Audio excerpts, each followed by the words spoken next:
in the private chat to help you out. Damn, we're live. Andy, hi.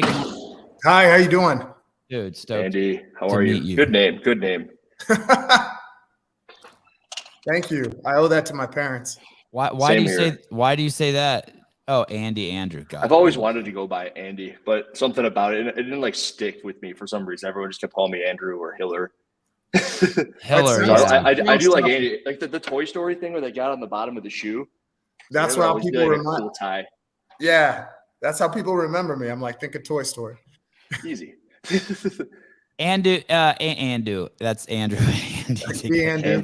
Andu. Andy, that is C. Beaver, Caleb Beaver, in the gray sweatshirt in an undisclosed location, part of an equity experiment run by the U.S. government. Nice. Called the U.S. military. And Andrew Hiller, shirtless. That's always nice to see in the morning. Just worked out. Great to have you guys on. I'm super excited. There's a lot to dig into, and I'm just gonna jump the gun here to get the audience right on the clickbait and super interested. Yes. What was it? Would you make it? What I make? What? Oh, I'm not the title, but the question okay. I'm gonna ask, and then we'll start backfilling.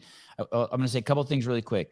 We're gonna get into the details, but Andy comes from a company that has more experience in this field than any other company that is on the planet today by at least 10 years. The company goes back, its origins go back over 150 years in the medical space. The parent company is located in 27 countries with 2,300 employees.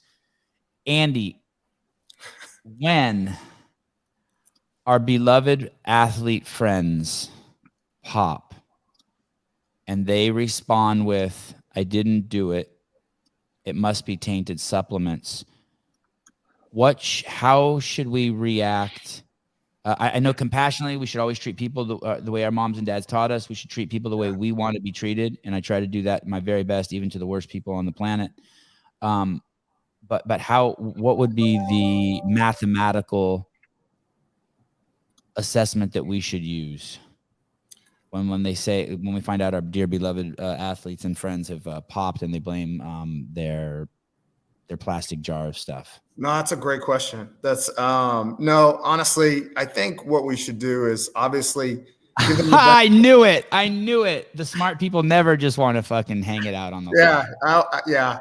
I think give them the benefit of the doubt. Innocent until proven guilty, but maybe Maybe what? Maybe what? No, maybe they did find it in a supplement, and the reason why is because I hate to say this, but they're taking the wrong supplements and they're being stupid.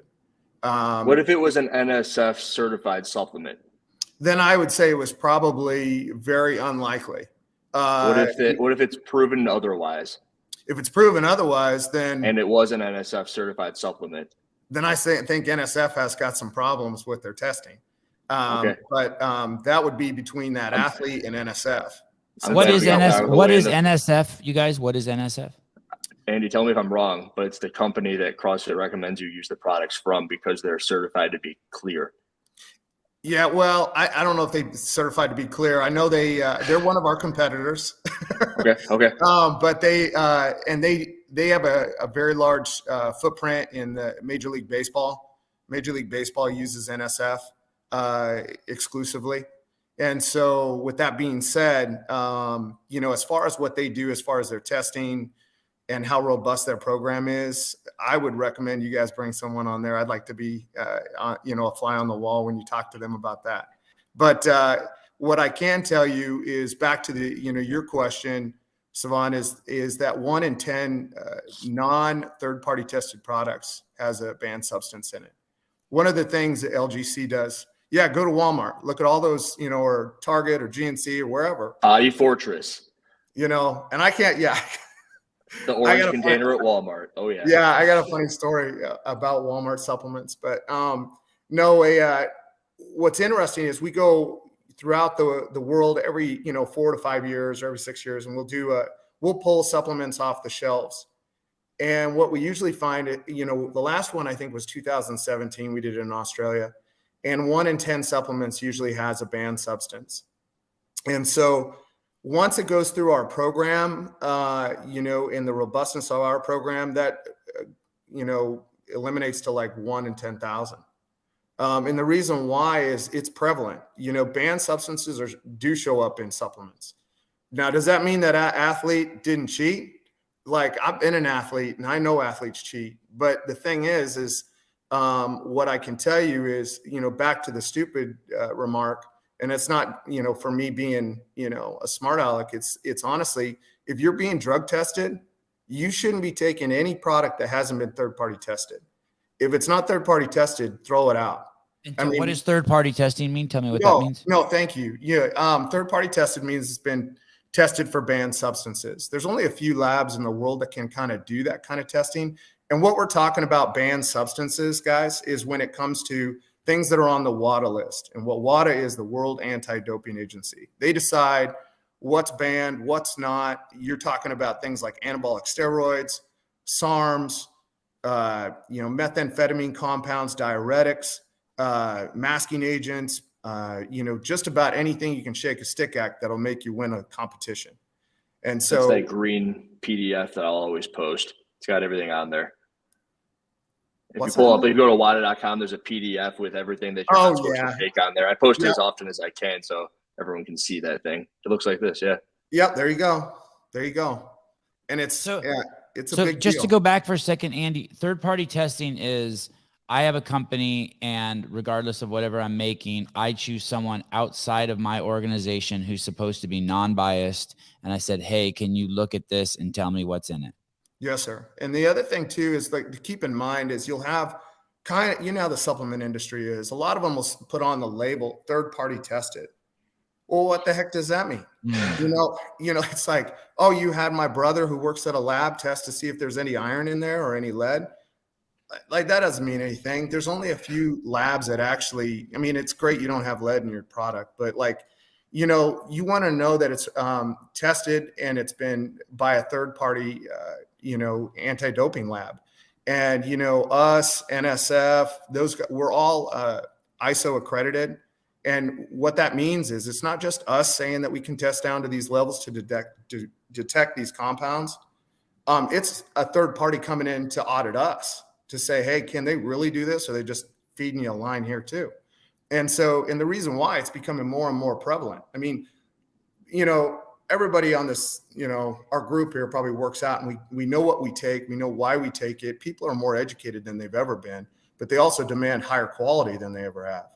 And the other thing too is, we're in a very legalistic society where, if I'm taking a product and, I fail a drug test and it costs me money, I'm not going to admit to taking anything. I'm going to go get a lawyer and, the money's involved, Right. So that's the thing that's driving a lot of this too, I believe.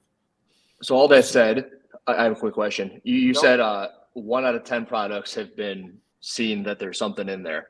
On average. Something you'll read everywhere is that, and I think I've even said it in the past, it's like if you find a substance in there, let's just say it's a Rad 140 or whatever, Ostarine in a pre-workout, everyone's like, why would they taint it with something more expensive than every other product in there? Is that kind of insane to think, or is that because it's been made on the same conveyor belt? Do you have any insight on that? No, that's it. Like, honestly, these are good questions. Like, the thing is, they're not, most of the time, I'd say over 90% of the time, probably over 99% of the time, it's inadvertent contamination. And it's not people like, hey, I know, let's throw a bunch of Deca in there and make this supplement awesome. That's a realistic thing, but they wouldn't be in business very long. But what we're looking at most of the time is going to be inadvertent contamination. And you have to keep in mind, we're testing down to parts per billion.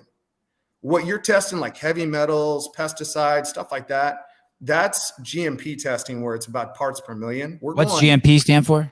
Good manufacturing practices. Okay. And that, everyone says, those are some of the things that the government has actually said to regulate the supplement industry. Things have to be tested to that degree. We're going above and beyond that, and we're testing about 50,000 times more sensitive than GMP testing. And that's usually what athletes and brands are like, why would you do that? What's that called? So it's GMP versus? Well, banned substance testing. Okay. Is there, there's no fancy acronym for testing down to like the billionth of a micron or whatever you guys do? No, we could make one up, but not really. You should. You should. So GMP is making sure that there's no rodents in the facility kind of shit. Yeah. Like making sure there's not rat poop in it. Yeah. There's not rodents making your stuff. And, TYT test, the test you trust test. So, that's the thing is like, can it kind of give you your audience the kind of idea like how low this is if you took a teaspoon of methamphetamine and you threw it in an Olympic sized swimming pool, our lab would be able to find all of it. Wow. So yeah, that's the sensitivity of what we do. And now, so if someone snorted a line of Coke and jumped into my home pool and then you tested the water and some came out, theoretically you could find it. We could probably find it, but like I'd have to get the pool guy to come help. So right. That's fascinating to me. So can you give us an idea of how that process works? Yeah, I mean, great example. Wow. Yeah, that'll give some perspective. Yeah, and that's the thing. Don't swim. I mean, you know what they're saying now? They're saying if you kiss or have intercourse with. There's I heard one other thing with people who've taken the mRNA gene therapy that it could transfer to you. It was a butamorin was transferred via some sort of sexual relation. And that was a big case maybe 4 or 5 years ago in the CrossFit space. And that's totally likely is what you're saying. Is that not totally likely, but there's a chance in hell. There's always a chance. We test low enough, we'll find something. And you mean through semen, Hiller, or through just spit? It could have been through kissing. It could have been through some sort of other interaction between the two, but it was it was leading towards that way. Wow. The word is escaping me, but it was a butamorin. It's the growth hormone secretagogue. Well, what's you take it under the tongue? It's sublingual, so it would make sense if it were a kiss. Andrew, you make that's an interesting story because here's the thing: is like when you talk about protein compounds like HGH and secretagogues and this kind of stuff. Let's say that we had a protein powder and we overtly threw something like that in there. Well, it gets destroyed in the gut, so it's not going to be absorbed. That stuff has to be intravenously or subcutaneously absorbed. And so, those are things to kind of like. This is really like the science of anti-doping is very interesting because you're like, all right, what's the compound? All right, well, what are they? How much is in them? And or how much did we find in our product? And are they saying that came from the product? Well, that's kind of impossible because that stuff gets destroyed in the gut and is not absorbed. So, if someone's saying, hey, this is growth hormone, you need to take 5 pills of it, you're not going to absorb any of that. So, I mean. It's not going to do you any good, probably waste your money, but it's like there's different. A lot of what goes into this and what's on our list depends upon what is most prevalent in the supplement industry. There's a lot of repeat offenders. I mean, we see a lot of things like DHEA. I'm sure, I don't know if any of you guys take DHEA. You can buy it at Walgreens, but that's on the WADA list. They consider that a steroid. That happened this year with a team. I believe it was Move Fast, Live Heavy. It was a female who was taking DHEA. Yeah. Tested positive for it.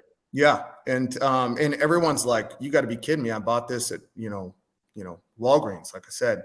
Well, the thing is, it does a lot of different things as far as, helping with insulin, helping with testosterone, or not testosterone, but hormone regulation, things to that nature. And you make less and less of it as you grow older. And so a lot of people supplement it. But WADA, who is the granddaddy, they decide what goes on as far as the list. They said, no, that's too much of an advantage and you can't have that. Well, what we find is, is DHEA is a problem because it's really a light and sticky substance. So it can get into the machine. If they say, hey, we got rid of all the DHEA in this place, we come back 3 months later, we swab down the place, we still find DHEA because it's sticky and it's light and it's airborne. It's a pain in the butt. So that's always a problem. And so, there's people who will pop for that. A lot of methamphetamine type compounds are always an issue. It's because there's 2 places you're going to find banned substances end up in a product. Number one is going to be in the raw materials that are being shipped in from different countries. And the other one's going to be in the manufacturing process, because they have poor standard operating procedures.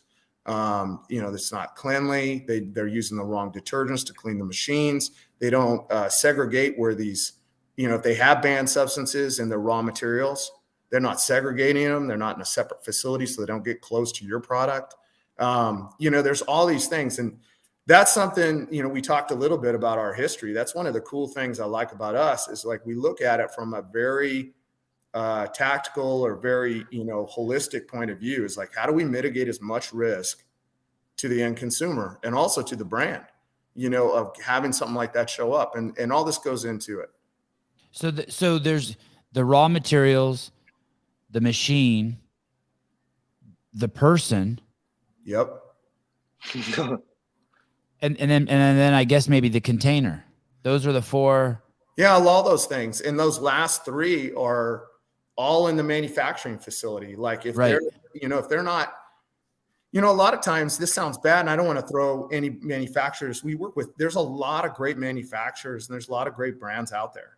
But like, you go to some manufacturers and they're like, I'm like, hey, we asked, do you have banned substances in the facility? And they say no. And then they send us a raw material manifest of everything they have. And there's like 5 on there. Wow. Okay. They have no idea. Right. And, and so, that doesn't mean everybody's like that, but like, there's a potential problem right there, that we try to mitigate as much risk on the front end, which is where it's being manufactured. So on the back end, where we're actually doing the finished product testing, we have very little chance of something going awry. Speaking of banned substances, good morning, Hunter. High Rocks champion. Nice to see you here, brother. Can you give us if when you did these tests in Australia, you guys basically would walk into a store. I don't even know if they have GNCs anymore, but when I was a kid, they had the store called GNC. You would walk into those stores around the country. You'd buy like just a container of shit like anyone else would. You'd swipe the LGC corporate card. You'd take it back, and then you take a scoop out, and then you test that. Yes. Yeah, we need about 30 grams to test. And what does that look like? Can you kind of walk me through the dummy version of what that test looks like? Yeah, and it's going to be real dumbed down because, please, they don't let me test the stuff. Thank goodness. So,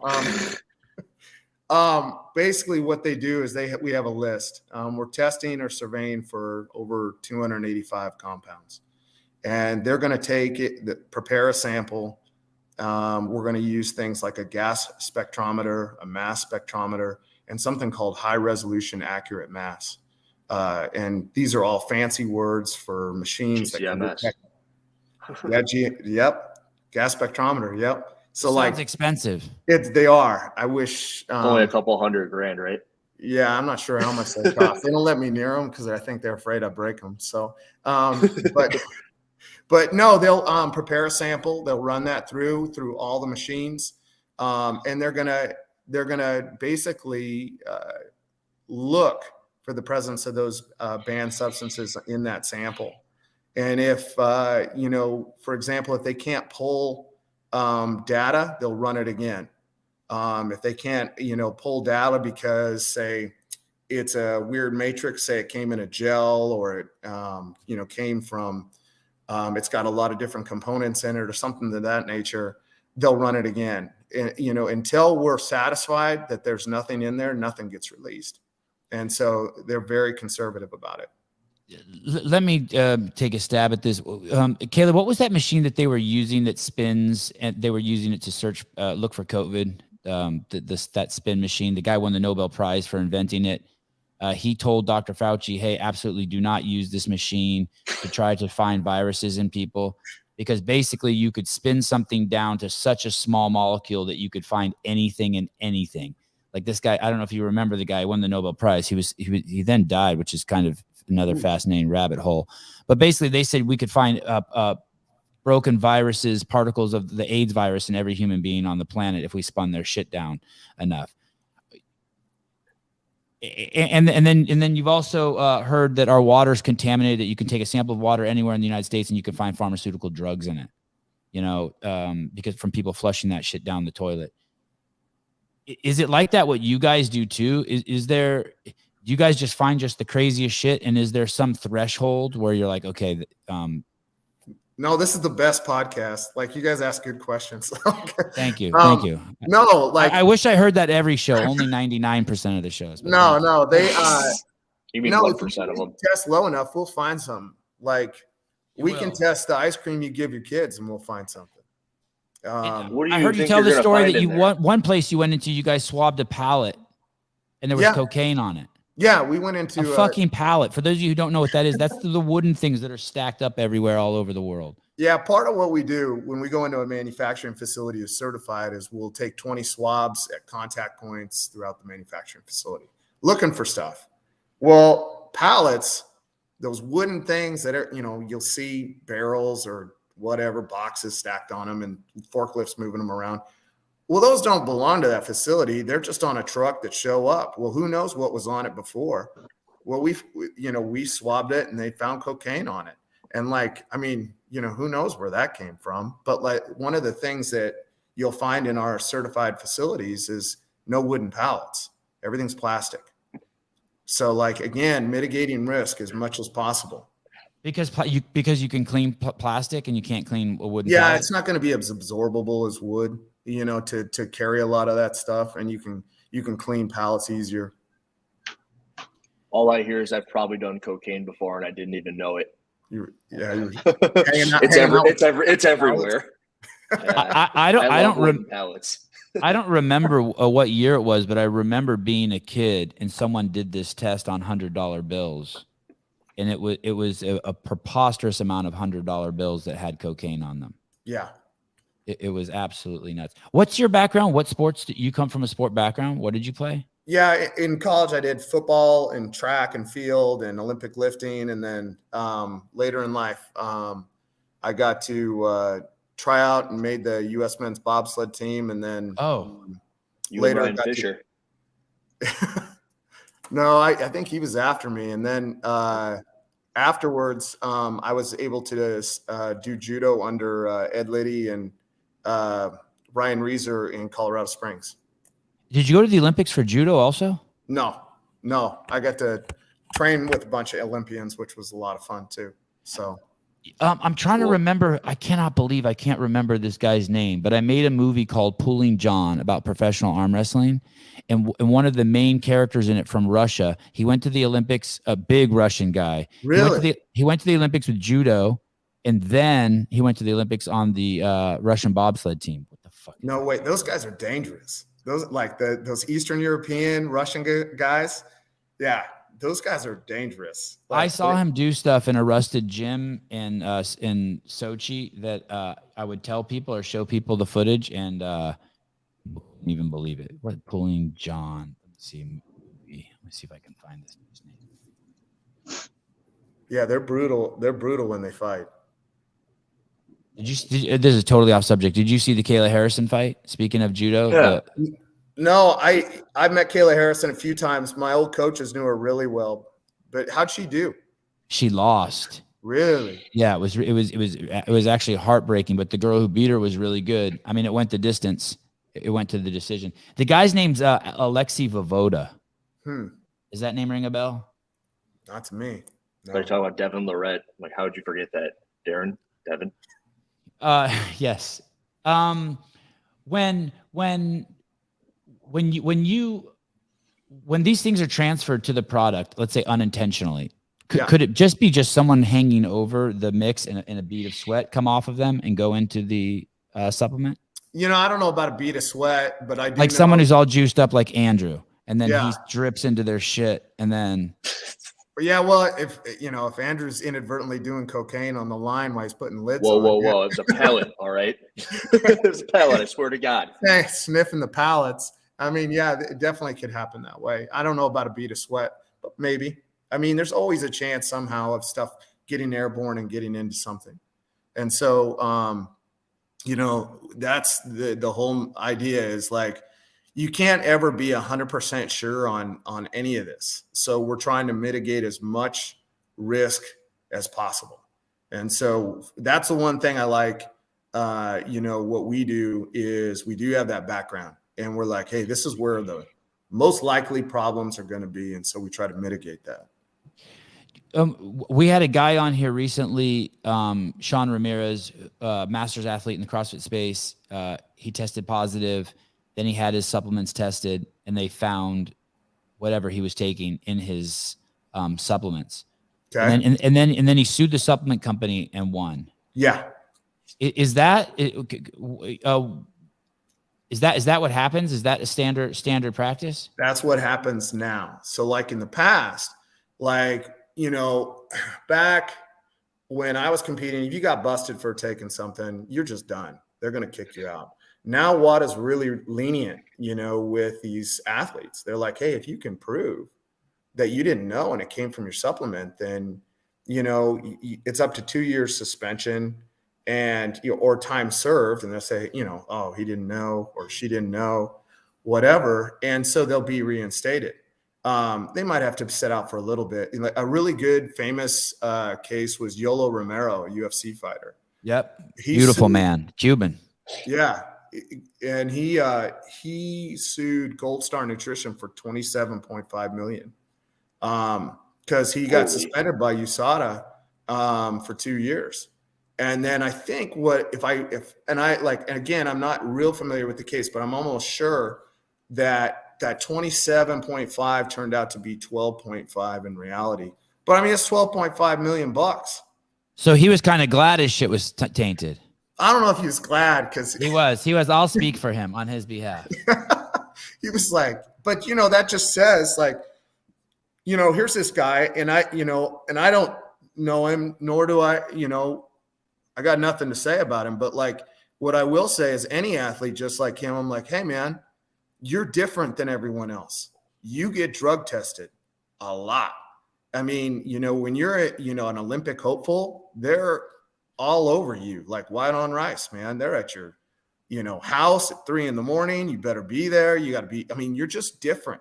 And if you're competing in athletics where it's drug tested and there's money on the line or there's betting on the line, you better freaking, be advised. You don't just take stuff because your buddy said to take it, or my buddy's friend who's a big dude is got a new company and he's taking it. He's giving me free stuff. You're not that guy. You got to be a little smarter than that.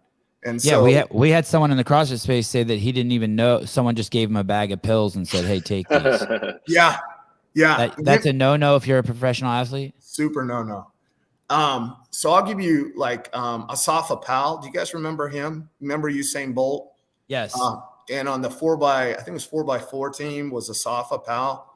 And Asafa, he got busted for oxyliflin, which is a stimulant. And it was, if I remember right, our global director worked on that a little bit. He got a phone call and he got busted because he was given something because if I remember correctly, his trainer knew a guy who had a supplement company and said, hey, you need to try this. And so tried it, popped hot. And they said, hey, send us what you have. And of course there was this, maybe it was oxyliflin or Austrian, but it was in there. And so then we waited, if I remember how Paul told me the story, but we waited 3 weeks or 3 months. Then we ordered the stuff again. It wasn't in there anymore. Yeah, it wasn't in there anymore. But the thing is the stuff that he took, it was in. So here's the thing is and this is a dangerous thing, is here's you went and got another package of the shit and it wasn't in there. Yeah, we ordered it. Okay. Yeah, we ordered another pack. And here's the dangerous thing, I think, is this is a guy who's your trainer, saying, here, just take this. My buddy's got a supplement company going. No, unless it's been third-party tested, it's crap. Don't take it. So there's just too much to risk. And so that guy got busted. All those guys lost their gold medal from the 4x4. All of them. Oh, wow. This Gold Star supplement company that he sued, were they third-party tested? No, they weren't. They weren't. They were just. Do you ever hear of stuff being tainted that was third-party tested? every now and then you hear something, but And you always hope it's your happens? competitor. You always like, God, I hope that's not us. I hope that's not us. No, we've never, and no athlete has ever tested positive off an informed sport or informed choice product. So we're really like, that's something we kind of hang our hat on. We're really happy about that. Not to sound like I'm selling the program or anything. Sell the program. The people need to know. No, that's like the most important thing. You're undefeated. I mean, that's we're huge. undefeated, and we're global. We're accepted by more, organizations worldwide than anybody. We own the planet when it comes to this, and we're the gold standard globally. And the reason why is we test everything. We test like if Andrew and I started a supplement company, every production run we made had to be tested pre-release. Andrew would not be allowed in the production facility. He is a walking contaminant. Him and his pallets. Yes, I bring them with me everywhere. Pallet flavored protein. If anything, I can just blame everything on them. There you go. But with that, you're going to see what I like about that is, we test everything. So before it's even released, it's tested. And then on top of that, we're taking blinds from the retail area. So let's say everything's tested. Well, we had anti-doping agencies and sporting bodies go, hey, how do you know you're getting all the lots or all the production runs? Well, we'll go out and we'll just purchase crap right off the shelf. And we're like, oh, looks like we're getting them all. Or, oh, we found something that wasn't sent in. And so we'll ask for batch manifests and things of that nature too. But I mean, it's very robust. And again, is it 100%? No anti-doping program is 100%. But, we pride ourselves that, we've never had anyone pop hot. And especially if Putin's in charge of it. Yeah, I know. Boy, that was crazy, wasn't it? That was awesome. Those guys so old school. So old school. Cut a hole in the wall, take the bottle out. Yeah, that guy's like, I know how we're gonna get away. So savage. We get some KGB guys to give us, their blood and urine. This is how it's gonna work. Listen up, everyone. The greatest chief marketing officer who ever existed on the planet, that's me, is going to tell you, if you're going to start a supplement company, I just thought of a name for you for your supplement company. You'll never look like me. And then you put a picture of the guy who's selling the supplements, and he's just completely honest that he's juiced to the gills, but he still sells you creatine and protein. It's just called "You'll Never Look Like Me." That's just like, I heard that's where the Liver King's going with this. Easy, that's my friend. Easy, Hiller. Easy. And that's next. Buddy. You'll never look like me. Easy. That's man, that guy got popular real quick. I love myself. Oh yeah, he's the Liver King's the man. Yeah. How, Andy? These raw materials, like I'll pick creatine because it's the only one that I know. But sure. Is creatine a raw material, first of all? Yeah, it's a raw material. Can be a finished product too, but yeah, most of the time it's dumped in something. How many suppliers are there for that in the world? Is basically all the creatine coming from one place? No, there's a few of them. Korea Pure comes out of Germany, and then you've also got the Chinese, of course. The Indians make it as well. So there's a few different suppliers. What we're finding, which is kind of interesting since COVID, couple things. Number one is supply chain sucks and the economy sucks. Everything costs more. So, if I go to you and you're my creatine supplier and you're like, hey, man, I have no more creatine. I can't get it, whatever. So then I got to go to my buddy. You're like, hey, I got a buddy in India that it might have it. And I call him up. Well, I don't know him. And he's like, oh, I can get it to you cheaper than Sevan. And I got tons of it. Well, who knows what he's doing? And you're making, this is how you make your money. So you're like, hey, look, all right, I'll give this a shot. So, the unknown has kind of come into raw materials is like anybody, they're scrambling to find raw materials to make these products. So the chance of inadvertent contamination goes up. Because if I've been buying from you for the last 10 years and we've never had a problem, I feel pretty comfortable about that. But if I'm going to X, Y, and Z, just whatever I can get, you're going to have more issues. The other thing we noticed was protein consumption went up dramatically during COVID. I think everybody. Do you have a theory for that? Why is that? Sure.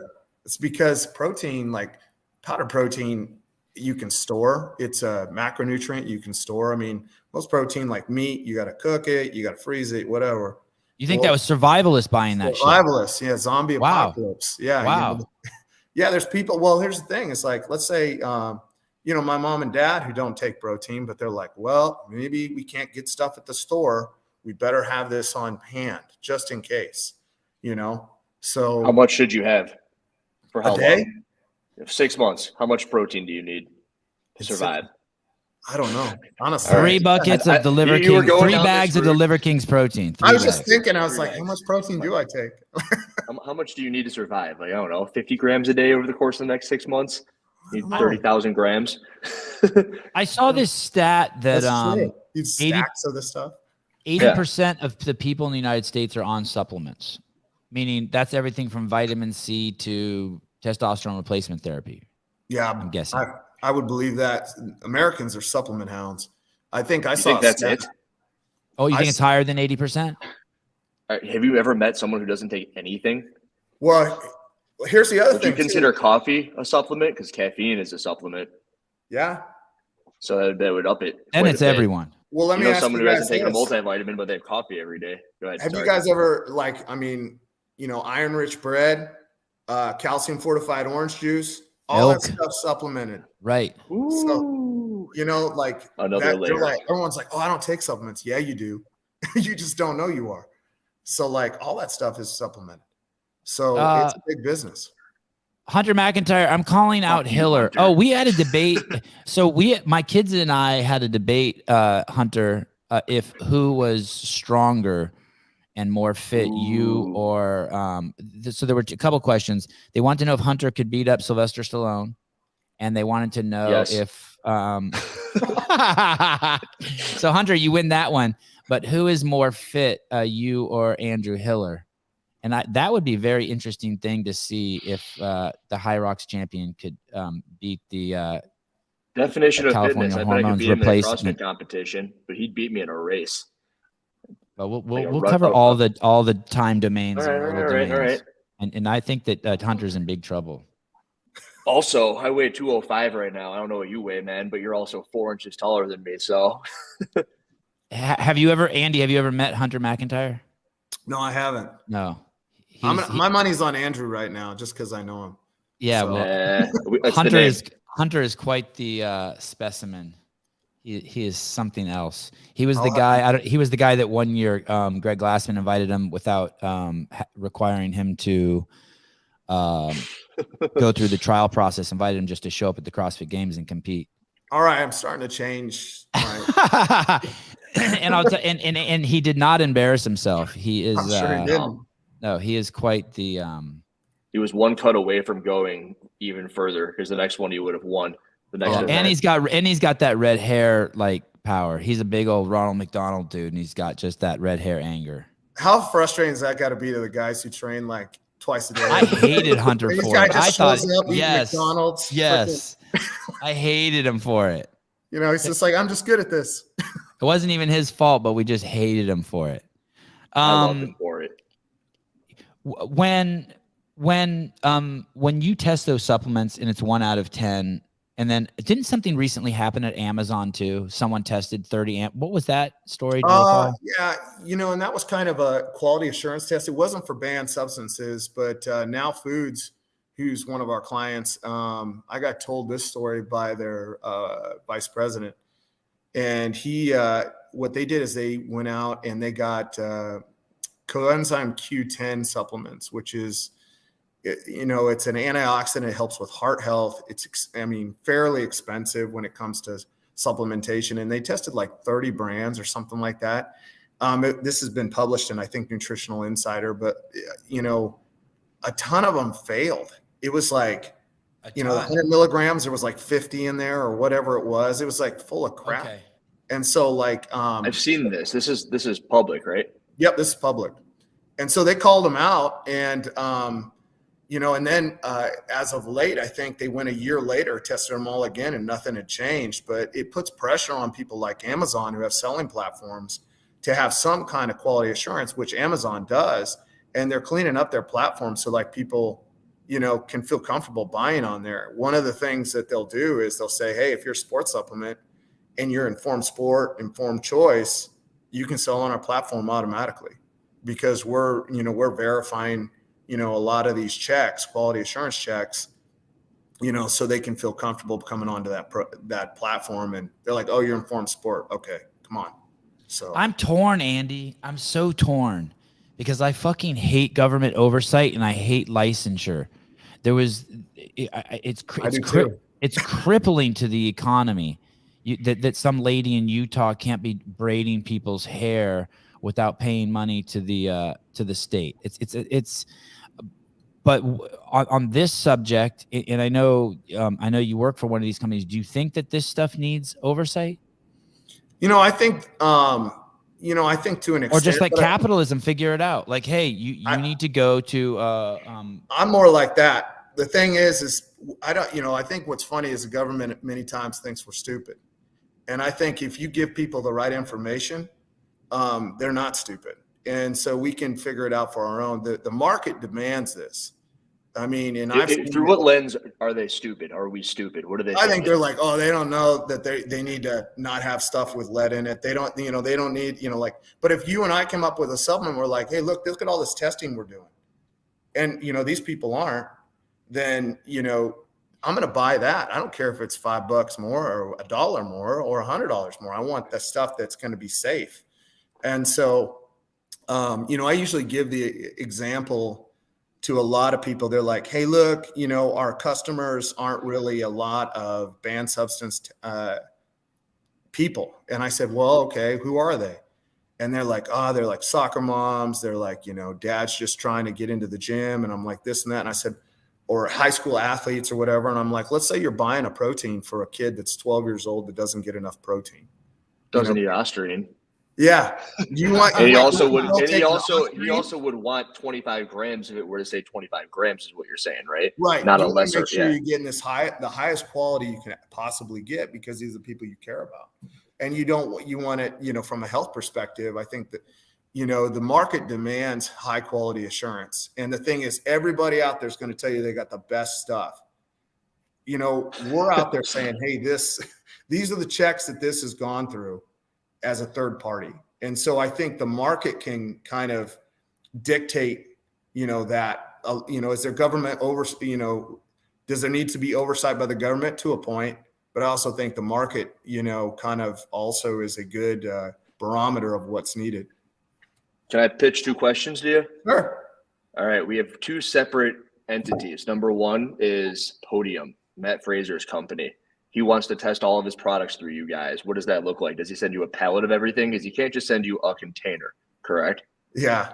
A container, you could say, yep, this is 25 grams of protein in it. There's send it to something my in there, house. right? Cool, let's You're go. going to like this. You're going to like what they do, Andrew. I heard this on another podcast. What does this look like? No details too small, Andy. Tell us the whole thing. It's really cool. Let it rock. So basically he would call, like him and I would talk, and I'd say, okay, the first thing we do is we look at the products he wants to certify.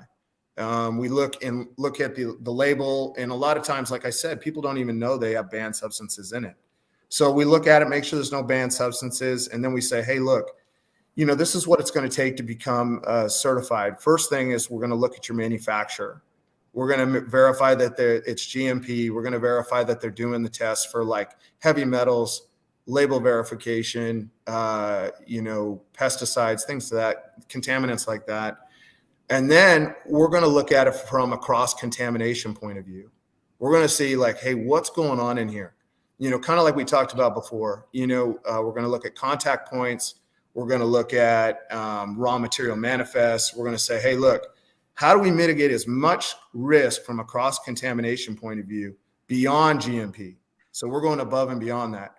Once that manufacturer has fulfilled that assessment, then we're going to take at least 3 samples from one production run, or up to 5 samples from 5 different runs, and we'll test them for banned substances and the registration.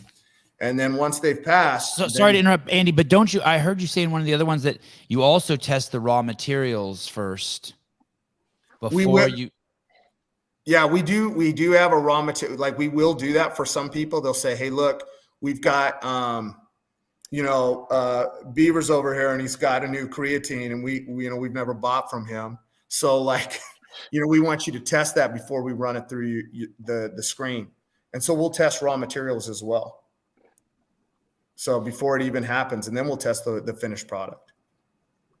Because you don't Is it better to test the raw material first or the finished product? Well, it kind of depends. Yeah, it always is, because then you're super sure. But like, what I think is like sucks is like, let's say you sold me some creatine that was contaminated and I made a bunch of, I don't know, awesome sauce product with it. Well, now it's all contaminated because we didn't test your stuff first.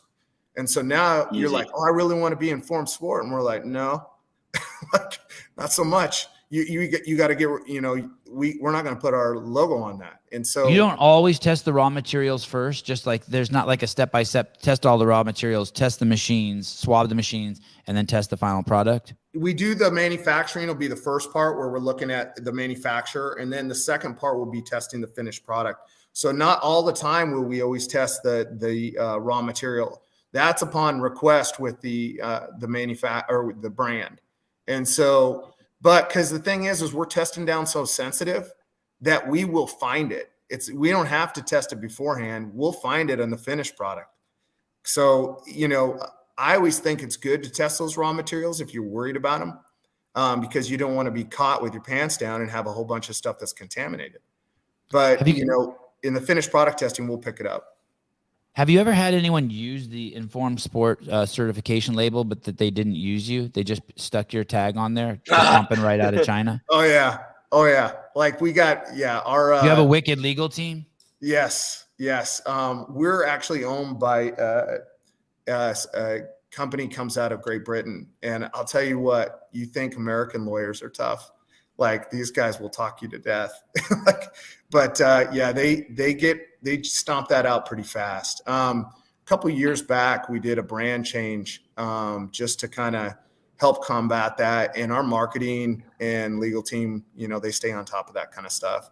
But, we see that. But the other thing too, is you have to remember we have an app. We also have a website, and we always tell athletes like, hey, if you don't see the lot number or you don't see that product on our website, don't take it. That's how is you double check. And again, we go back to people who are different. You're different. You don't get to just go to Walmart and buy whatever and take it and I'm good to go. But like you're actually being tested. So double check always. And a lot of these people have sports performance dietitians, strength coaches, kind of doing that for them.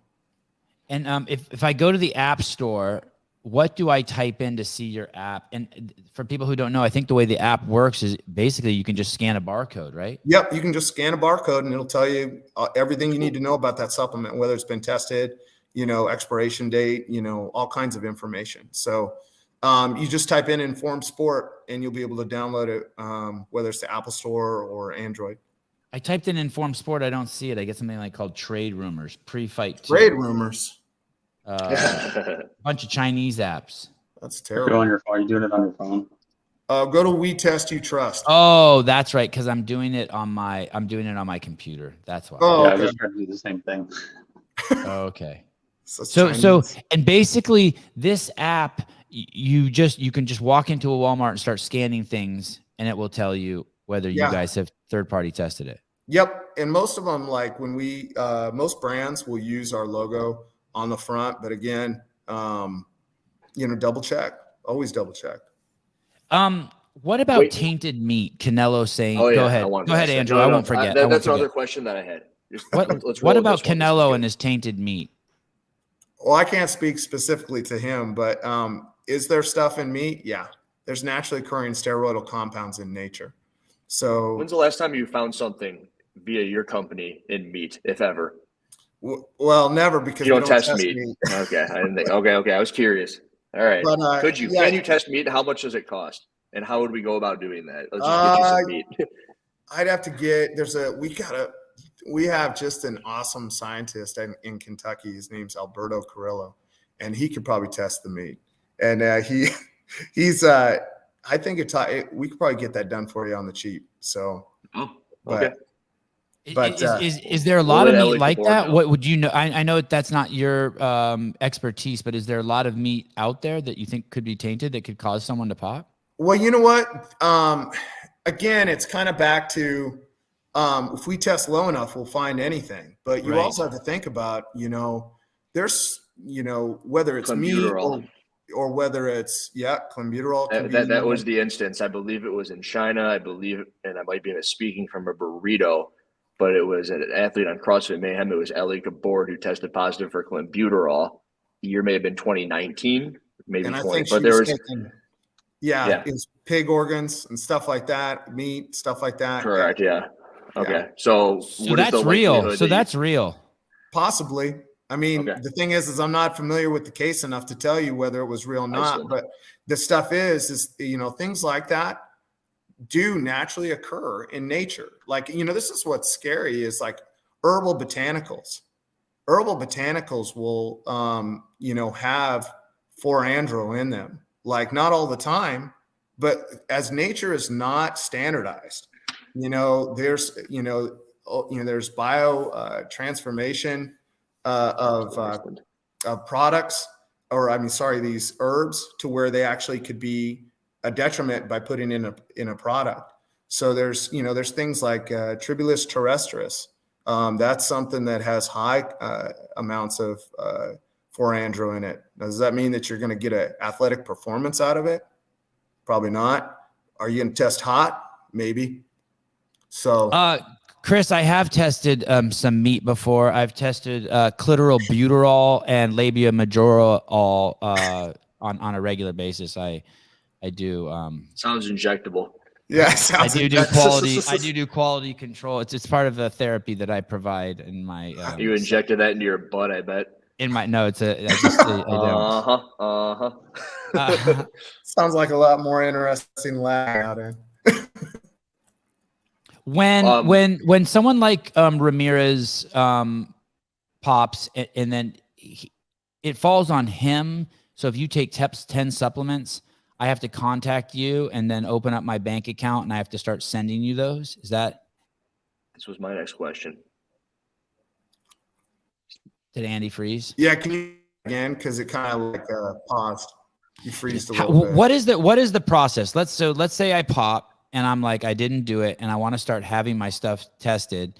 And all I take all the Liver King supplements. How do I, so I just start sending you those and then that sounds so expensive if that falls on like an athlete. No, they reach out to us.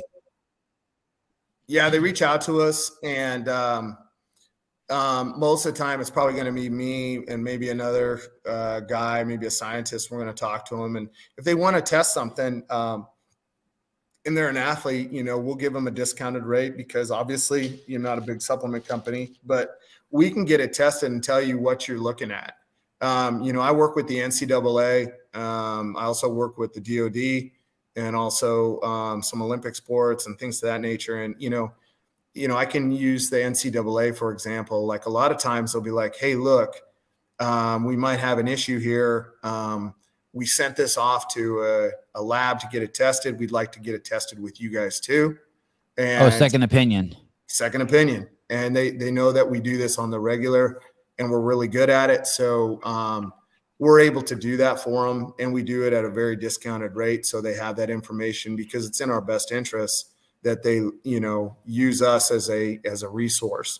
Because, we don't have a dog in the race. We're just trying to help them get to the truth.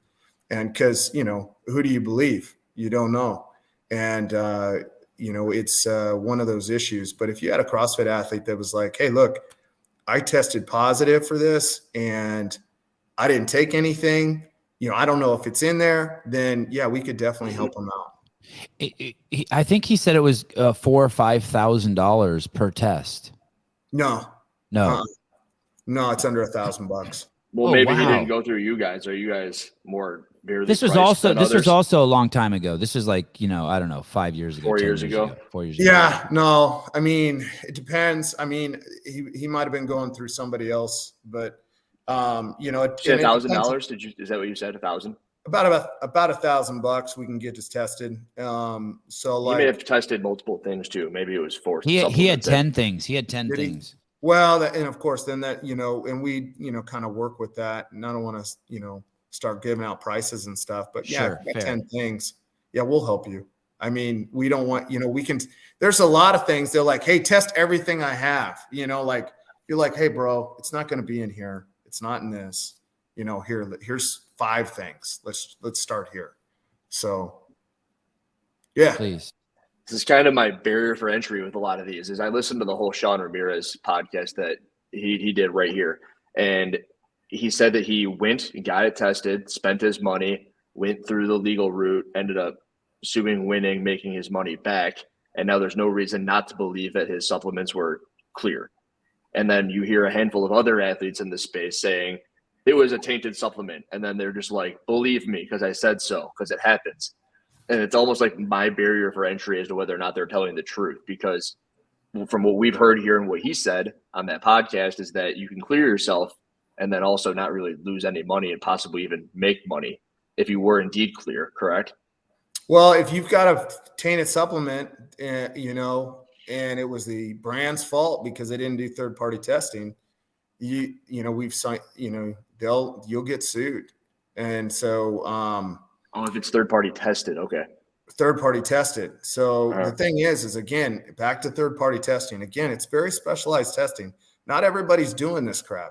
And it's like, if you see brands, I don't want to, Bear Performance does a great job. Now Sports does a great job. There's a lot of great brands out there doing the right thing.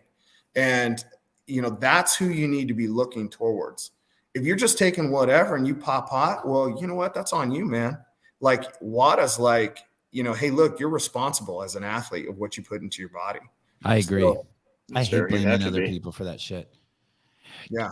Just so you guys know, you can go to the We Test You Trust website, and they're like an open book. You can basically look at everything they tested, and you can find it all, and you can look it up by brand and look it up by you can go there and you can search by like creatines that have been cleared, or you can look for BSN products that are cleared. There's a brand, I think that I know they used to be, but I don't know if they still are, but they were a sponsor of CrossFit. It's called Thorne, THORNE. I didn't find any of their products on. No. I know Thorne's tests some of their products with NSF. Certified for Sport. I know they do that. So we've worked with Thorne. They're really great people. I'm always trying to get them to convert them to come over to the good side of the force. And sure. So, and say, hey, why don't you come over and hang out with us for a while? And they do a lot of good research. There's a really great people there, but no, they're with our competitors for now. And I looked on your website for this product that Andrew takes or used to take called Eno Explode. Yeah, I still take that. No, it's not. But one of their not. other products is on there. BSN. BSN makes. You do have one of their products. Is that pretty common that someone would split their testing? They would do some testing with you and some testing with NSF. Yeah, sometimes. Most of the time, again, when it comes to NSF, if look, I don't want to sound disparaging towards our competitors, but like. We won't tell anyone. Yeah. One of the things that NSF has is MLB, Major League Baseball. And so if you're making a ton of money off MLB, and then, they might say, hey, this product, all these baseball players want, we'll test it with NSF and we'll test everything else with Informed Sport. So, sometimes they'll split testing. Just it's a strategy, marketing strategies, sales strategy, things to that nature.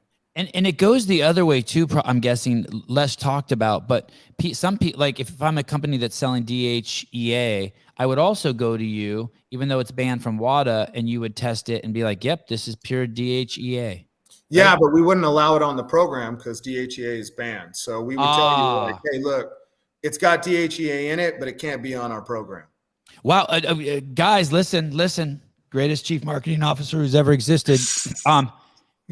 That is a great slogan for your brand. We were unable to pass We Test You Trust. And I'm telling you, that shit will sell like fucking crazy. You'll never look like me. We can't pass a test if we tried. Yeah, if we paid. DHEA supplement. Yeah. Any bad press makes money, it seems. Yeah. Optimum Nutrition, gold standard whey. It's on your list. Yep. So I like that stuff. You know what's funny though too is a lot of brands that'll sell overseas and they'll want informed sport. So American brands selling into Europe, selling into Australia, like South Africa, things like that. They'll only take informed sport. So, you know, because those governments only take informed sport. Well, a lot of those anti-doping agencies will only they'll endorse like, hey, we want informed sport because it's every lot tested, and then also you know, sporting bodies that are there. You know, the whole deal is it's every production lot is tested, no matter what of this product, and everybody's CYAing themselves all the time, and so they're like, hey, this is the most robust program that's available, so they won't take anything else. They'll take informed sport. So it's kind of interesting what companies will do. Are the contaminated supplements, the vast majority of them, it is unintentional? Could you? Yes. The ones we test, it's usually almost all the time unintentional. And it's funny because like they start flipping out. I'll tell you guys a funny story that like one of my first year working with these guys, if a supplement tests positive, you know, there's always a big powwow with scientists and, you know, managers around. And I was involved in one. We were in a meeting and there was you know, we're not allowed to give advice, you know, with like certain things. We just tell them, hey, here's the facts. This is what's going on. Here's the threat to you. Here's the threat to the athlete, blah, blah, blah. That's about it. And so, but this guy, he had a supplement company and he was giving it to a fighter. And he flipped out when we told him, and he was like, oh my God, you know, oh my gosh, you know, like, what am I going to do? And he's flipping out and we can't get a word in edgewise. And he's just like, he's panicking. He's having a panic attack. And he's like, well, what should I do? What should I do? And we're like, you know, of course the scientists are like, well, drink we're not water and just flush it out of your system. Just drink a gallon of water. You're good to well, go. he's giving it to the athlete. This is the brand owner. He's flipping out because he doesn't want to get in trouble. And he goes, I got to tell this athlete. And they said, well, yeah, we probably would advise, you know, if we're going to advise you, we would advise you tell him to take it. Well, what are we going to do? What are we going to do? And everybody's so conservative. You mean to not take it? You would advise him not to take it. Yeah. So that's what I said. You know, out of nowhere, I go, well, he should probably stop taking it. Yeah. And like this guy was like, and like everybody kind of looked over at me like, who's the new guy? You know, like, and the guy goes, all right, I'll get that done. And I was like, that's probably a smart idea, buddy. And like, but no, it's a big deal, especially when these people have a lot of money on the line. So it's kind of funny though. Let me ask this. This is pretty apropos to the current situation. My homeboy Liver King is selling dehydrated organ meat in pills. Okay. And just to be clear, you don't hear this anywhere, but I feel obligated to say this. He started down that path because his son had autoimmune diseases, and his son was on a path to death. Really? And like millions of people out there who switched to the carnivore diet, their autoimmune diseases vanished, and shitloads of people with really bad eczema. You can find it all over the place. There is a lot of validity to that diet and helping with those issues. And because his son was in such bad shape, I think his son was having tons of seizures and shit. Liver King completely changed his lifestyle and he switched his whole family to the ancestral tenets to save his kid's life, which is, and then that his passion, like all of us hope for, one day will turn into a business. And it did. Then he gets somewhere during the path, the two stories got conflated where he was doing steroids and there became the mix of, hey, if you take these pills, you'll also look like this. You can, and you live these 9 ancestral tenets, you know, you leave your cell phone outside, you'll look like this, you know, if you make sure you sun and just all that stuff. And it became this one piece. And the piece he didn't tell you about where his supplement was tainted was the fact that he was taking steroids. The lifestyle protocol was tainted because he was taking steroids and he didn't tell us, right? If you think of just the lifestyle he was preaching as a container of a supplement, the one piece he didn't tell us was that, hey, I'm on the sauce. I'm on the sauce. So the guy who's his trainer, Steve Vigorous or Vigorous Steve or Vigorous something. Steve. Yeah, Not Vigorous his Steve. trainer, consulting coach. Okay. He leaks the emails that he had with the Liver King. And what he says in his defense is that he couldn't sleep at night if he didn't leak them. Now, I call me personally, I'm digressing here. I call complete bullshit because and he gives this whole explanation why, and all of it could be undermined with, well, why didn't you just tell the Liver King? And this is where this is where this story intersects the story you just told us. Why didn't he just tell the Liver King, hey, I'm struggling with the fact that I know you're on steroids and that maybe kids are being manipulated or society's being manipulated by the fact that you're saying it's just these 9 tenets, but you're not telling them that in your lifestyle mix is also testosterone. If someone comes to you, let's say that they have 300,000 bottles on the shelves around the world. Okay. And then and then their shit tests positive. Okay.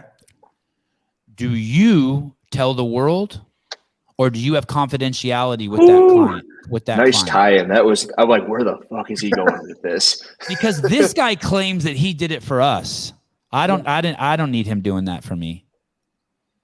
And they're saying that he hurt those little boys, but all I'm seeing is he hurt the world to think that all of his message is wrong when 99% I believe of the Liver King's message is right. That's me personally. Yeah. And so they're throwing the baby out with the bathwater. But with you, do you see where I'm kind of drawing this parallel? Like, what do you guys do? Like, I'm a big believer in that the carnivore diet because didn't Jordan Peterson do that? And his daughter. Yes. So like there's something to it.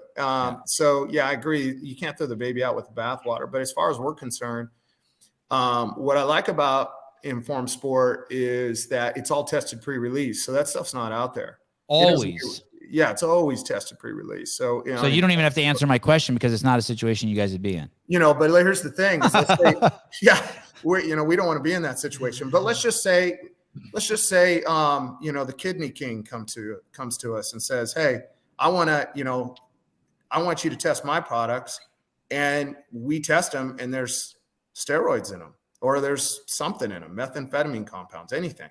We're going to tell him and say, hey, look, this is what's going on. This is what we found. And this is why.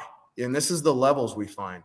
And we usually give them some options. Like, hey, here's some options of what you can do. And it usually involves an investigation. That's a cool thing that we do is we'll say, hey, look, we found methylhexylamine in your product. And this is what we're going to do to try to find out where it's at. It's going to demand a few more testing. We're going to talk to your manufacturer. Everything's held in-house and controlled because you just don't want people going off the deep end with half the information. And we're going to be like, hey, look, let's figure out why this is the way it is. And so we might look at the production run that was run before his products and the one afterwards. We'll look at raw material manifests. Has he changed, raw material suppliers? We might even test all the raw materials that were in that product.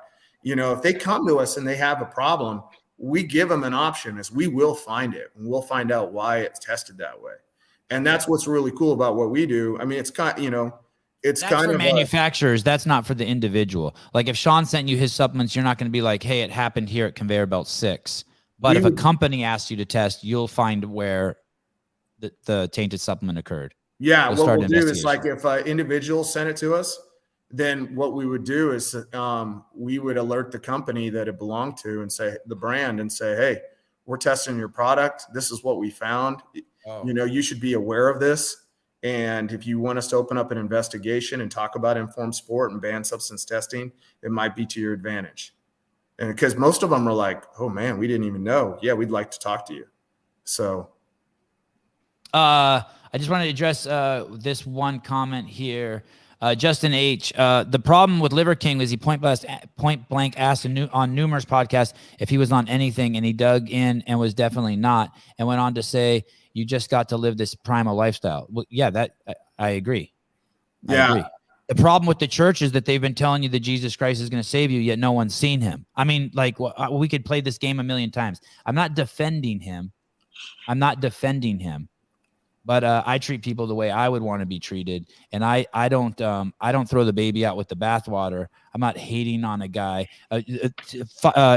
My dear friend Greg Glassman, who I speak to every single day, 10 million of you around the world do CrossFit, but your body doesn't look like his. Are you upset at Greg? I mean, come on. I mean, we could play the game all day. Like, I just, in the vast majority of you try to practice a little compassion instead of just fucking hate. Well, I know the computers elicit that. Yeah. Grace goes a long ways. And like, that's the thing that's lacking in society today, you know? Right. I think that people are like, oh, let's jump on this because it's drama, you know? Right. Like, all right, you know, let's jump on something like that. And so, and that, I think, you know, like you said, 90% of what he was saying was probably right. It probably made a big difference. It's made a difference for other people, but hey man, you're on the sauce. You're on the sauce. Like just freaking come through. Yeah. Well, it's a fucking rabbit hole, but yeah. Well, I'm also pretty sure that Liver King never said it would make you look like him either. He just happened to look that way.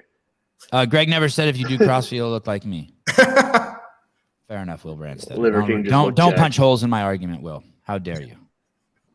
I need a direct clip of him saying, if you take my supplements, you will look like me. And I don't think I heard that. How many supplement companies are there in the world? Do you know? Thousands. I mean, that's the other thing. That's kind of a good question because it brings up a good point. Is there was a really good documentary. A good friend of mine, Rick Collins, was involved in it. He's a lawyer out of New York, but it was called Bigger, Faster, Stronger. And they did it was kind of like Steroids America. The movie? Yeah. Yeah. Fantastic movie. And incredible it was a pretty neat documentary. I think it was Chris Bell or his brother or something like that. Yes. And they kind of took a very, you know, sober look at everything. And they said, hey, I can make any supplement. Look at me go. In Utah. Yeah. And, you know, to a point that's correct, but it doesn't define the majority. I mean, does it define the majority of supplement companies out there? You know, I don't know, but there are plenty of good ones that are available to you, you know, readily. What I would say is what's scary to me is the supplement industry is almost bulletproof. It's constantly growing. I mean, COVID, it grew in COVID. You know, we're in a recession. Maybe people wouldn't agree with that. You know, it'll grow. You know, so that being said, more people are getting into it. They're like, hey, look, I got some money and I want to make more money. And I think I should make a supplement because I think I know what everybody wants. And so they just throw money at it and they think they can make a supplement and they can sell it. But is it going to be successful? Maybe, maybe not.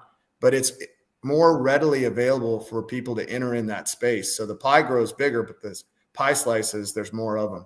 So I don't know if that makes sense, but it totally does. Will Branstad, I will also point out this at the end of the 2008 documentary, Every Second Counts. If you haven't seen it, get it now. At the end, Greg Glassman puts his arm around Jason Khalipa, who won the event, and says, "This is our product." And I worked out twice a day, 7 days a week for 3 or 4 years, and I never looked like Jason. So there. I know it's not a great comeback, but it's all I got. Javier, I think we talked about why creatine got so expensive. Maybe 40 minutes ago. Was it a supply thing? That's a supply thing? Supply thing. Yeah. I had a 30-minute conversation with an owner of a GNC about 2 months ago that I didn't ask for. I was just like, why? I guess I asked for it. I'm like, why is this creatine $56? It was $20 like a month ago. Yeah. Which it felt like a month. It was probably 2 years ago. Yeah. I heard, and again, don't take this as the gospel, but I heard that the main manufacturer in China, the manufacturing plant burned down or something like that. I know it sounds silly. Next to the ivermectin plant in Thailand, that just happened. That was fantastic. Yeah, you know about that? Do you know about that, Hiller? Yeah. I heard it probably through you, or I don't know. I heard it somewhere. I know what that stuff does. Yeah, do you test anything besides? Do you test like supplements for like horses or dog racing or any of that stuff? Yep. Actually, that's where we got our start. Was we started in horse racing. The main lab is in Fordham, England, which is the where the queen or the king or whatever you want to call them over there keeps all their horses. So like horse racing, you think you want to talk about big money, it's in horse racing. Then we went into dog racing, pigeon racing, trying to take a urine sample from a pigeon is pretty tough. That's how you do it with animals. It's urine You samples? squeeze it, right? And then How do you do? Yeah. How do you do it's that? like a frog. I don't know. I'm glad I don't have that job. Don't squeeze Pigeon too racing hard. is fascinating. It's think exploding in China right now. Is it? Exploding. It's in the However, decline in the okay. U.S., but it's exploding in China. Have you seen them versus drones? Like pigeon versus drone? Oh, No, have you? No, it's not real, but it should be. Oh. It should be. No, that's awesome. No, They have a 250-mile race, a 500, and a 1,000-mile race, and look at that shit. Oh yeah. How did holy? That's how they're COVID so- gets spread. They're so dirty. Did you see all that dust? Yeah. That was actually what you're watching. That's not a pigeon race. That is how they. Yeah, I like that. That's how they spread COVID. That was the initial. There you go. God damn it. That's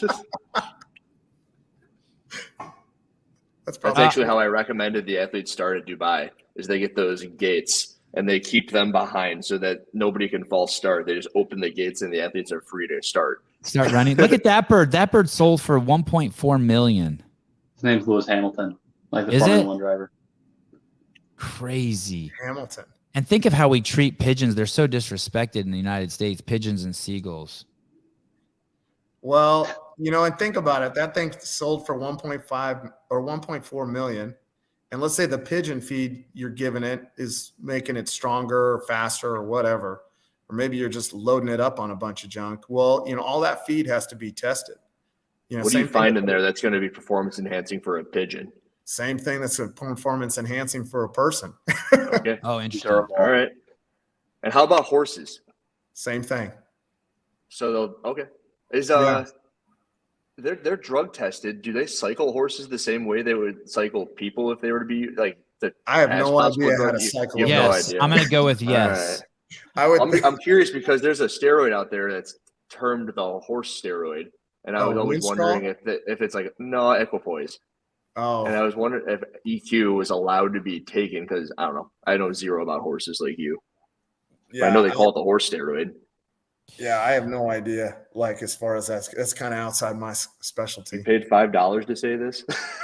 Vincent Palomero, Josh Bridges blocked me because I asked him if he's been to California Hormones. As far as I know. we use code Sevan for a free consultation. Yes, that is true. Use Sevan for a free consultation at cahormones.com. If you live in California, you can get free blood work too. They have fantastic labs in Newport Beach. That is absolutely Comfy chairs. correct. Do you guys test humans also? Like, do you test like blood and urine and all that stuff? Yeah, the actual one of the lab that's in England, they do that. They will test. They do all the drug testing for the Ministry of Defense, which is their Department of Defense over there. They're also testing for non-WADA sports. I believe like first responders and things like that. So I think they would, I would think they'll eventually start doing that over here. Maybe it all depends on what people above me want to do, but yeah, we can do it, and we've been doing it for a long time. So How do you do that? What sort of sample? hair, blood? blood, urine. I think that's what they're doing over there. So Hair. Do you do that via the same means as like a WADA? So if WADA were to drug test an athlete, that you do it the same way? I don't know how Okay. WADA's doing that specifically because we're doing supplements here, but I would assume because that lab over there was actually a WADA accredited lab and did spillover work for WADA from I think 2004 to 2007. So yeah, we can do everything WADA does, I would assume. Can you speak to Go ahead, Andy. the drug-free sport versus WADA, which is the entity CrossFit uses versus the entity the Olympic community uses, and now the UFC, I think? Or no? You don't know much of the difference, or Well, WADA is kind of like at the top. yeah, WADA decides what's banned. and then USADA is the testing agency. Now, USADA is kind of like, so let's say U.S. anti-doping is underneath WADA.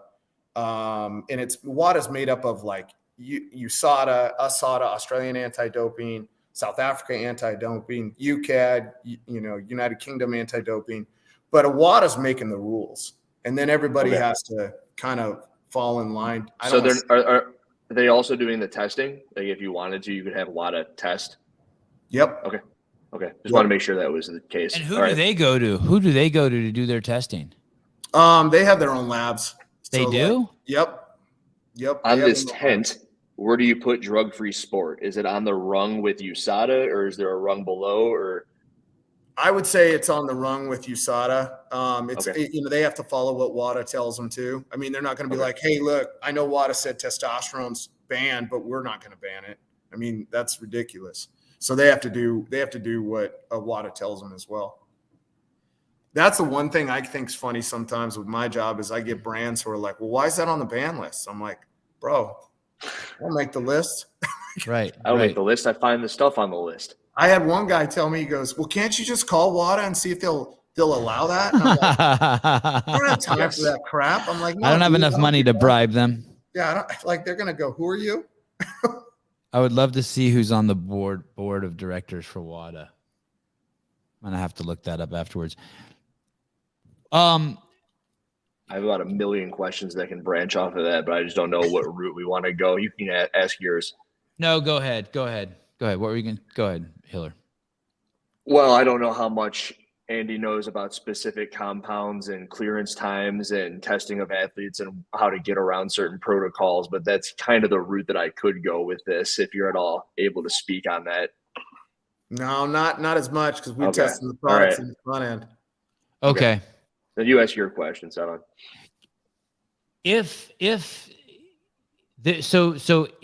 Just to be clear, if you're an athlete and you don't want to test positive, you need a third-party organization that you can trust.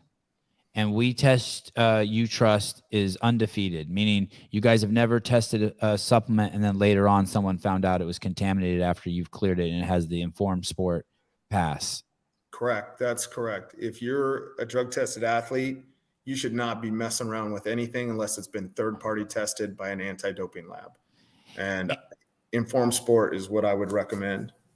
And is every supplement that is out there in its raw form, I'm not talking about the brands, have you guys tested it? Like, is there a place where I can be like, well, I actually want to do creatine and they don't have any creatines that have been certified by We Test You Trust, Informed Sport? Right. When that occurs, let's say you want to just do creatine and you're like, hey, look, if you're going to make a product and you're going to put that creatine in it, we can test that raw material for you ahead of time. If you're just and you want to get it tested, we can do that on an individual basis. But I didn't even think about that. So you're also saying this: if I'm a fucking NFL football player and I'm making $45 million a year, I can just pay you $10,000 to fucking test a handful of my supplements every quarter. But I can also just tell you, seems like good insurance. Well, what's better insurance and saves him a lot of money is, let's just say he wants to take creatine. Well, all right. Why don't you just take creatine from Onnit right there? It's been tested by us. Like, you don't have to send us your creatine. Don't buy that stuff. Buy the stuff. The Easy. stuff that's already been tested. If Sean Ramirez got a 4-year ban, this is a little out of your lane, but I'll ask anyway. And other athletes who were able to prove that their supplement was tested had their bans reduced to 2 years. Any thoughts on why he wouldn't have had his reduced to 2 years? Maybe he pissed somebody off. I don't know. Like, right. That's a fair answer. Yeah. It's interesting, when I think human nature is very interesting when the truth comes to light about a lot of things. People like we talked about the Liver King. Oh, hey, this guy was sauced up, and then everybody jumps on him. Boom, boom, boom. But people like drama. People are like, people have an agenda.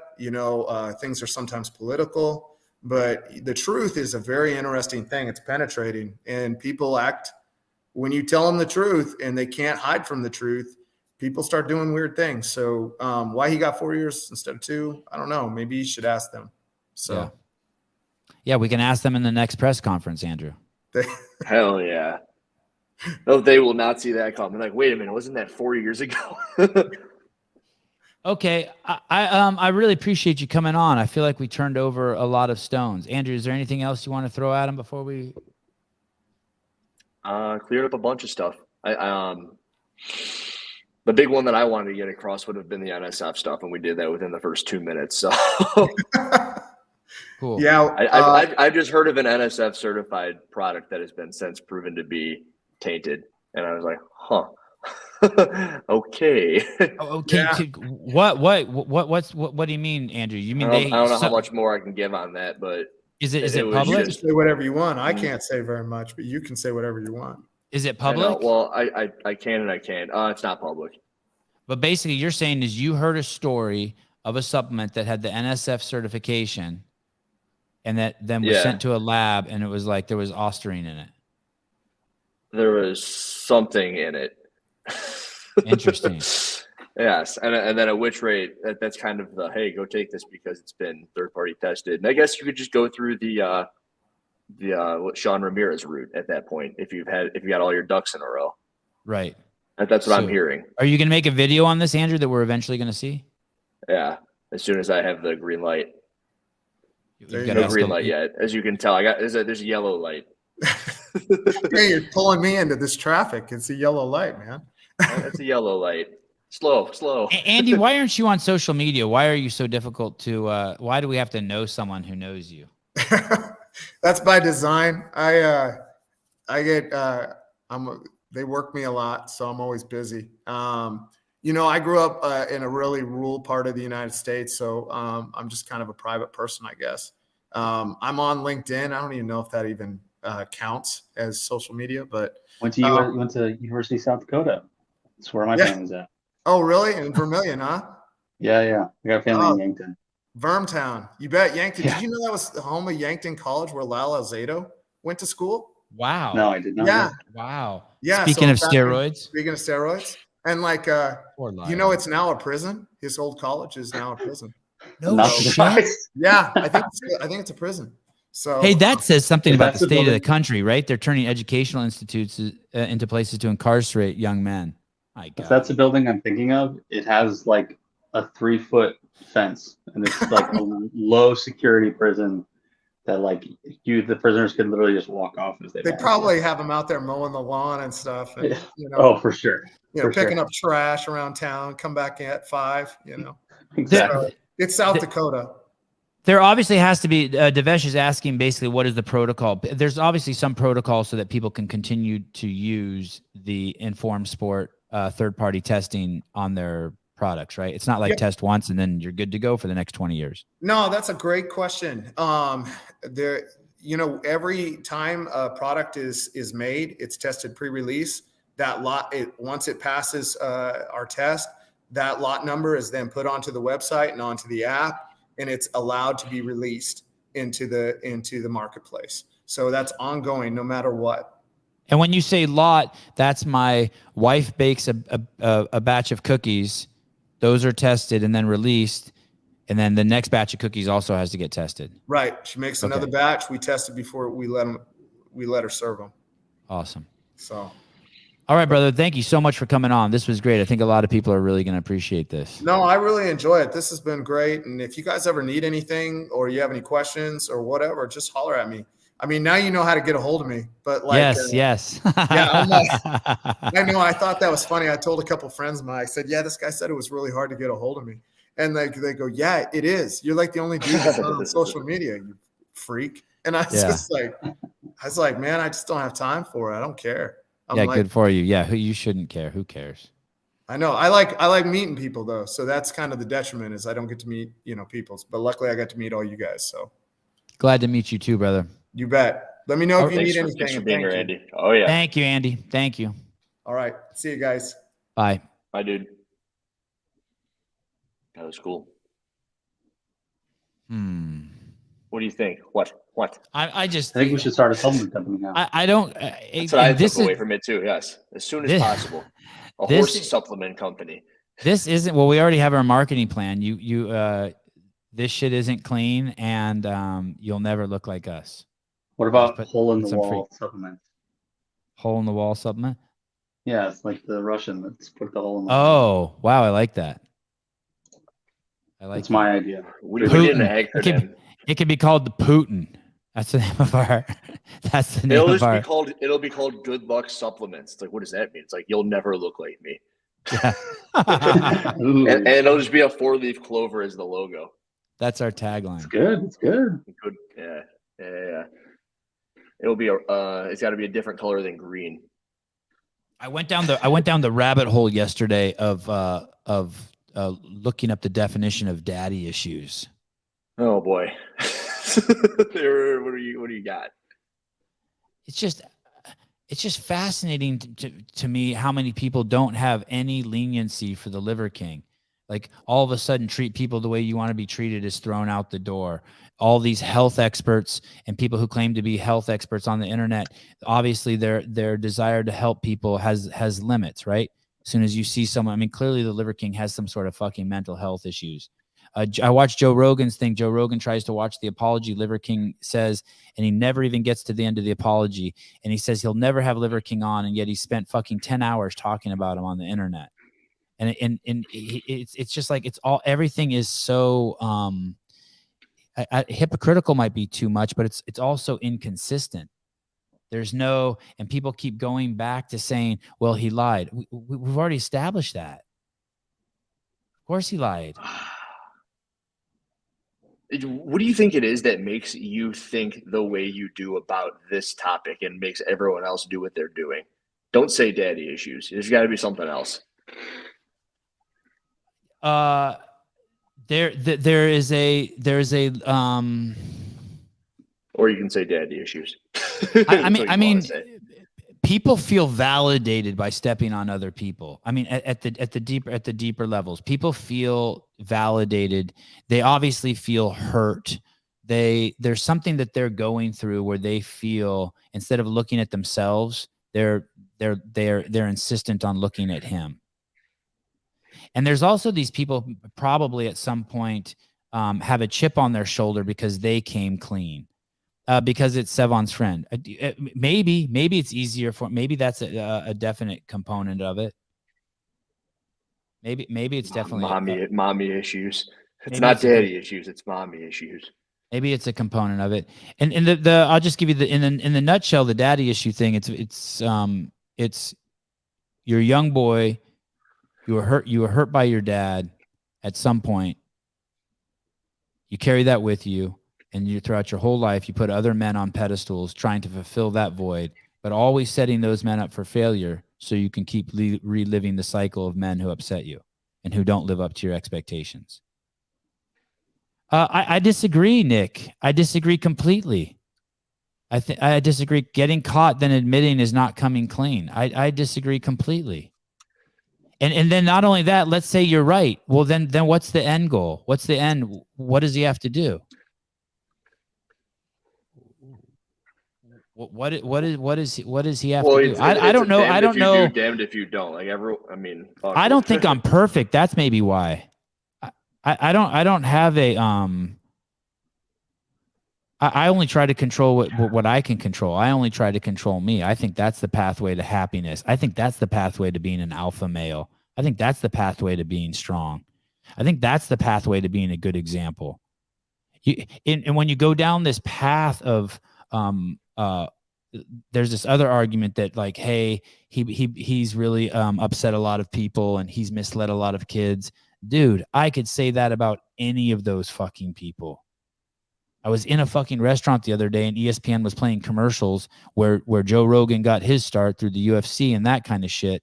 And all they show are commercials that sell Wendy's, Pfizer commercials. I can blame all of that. They all took fucking blood money.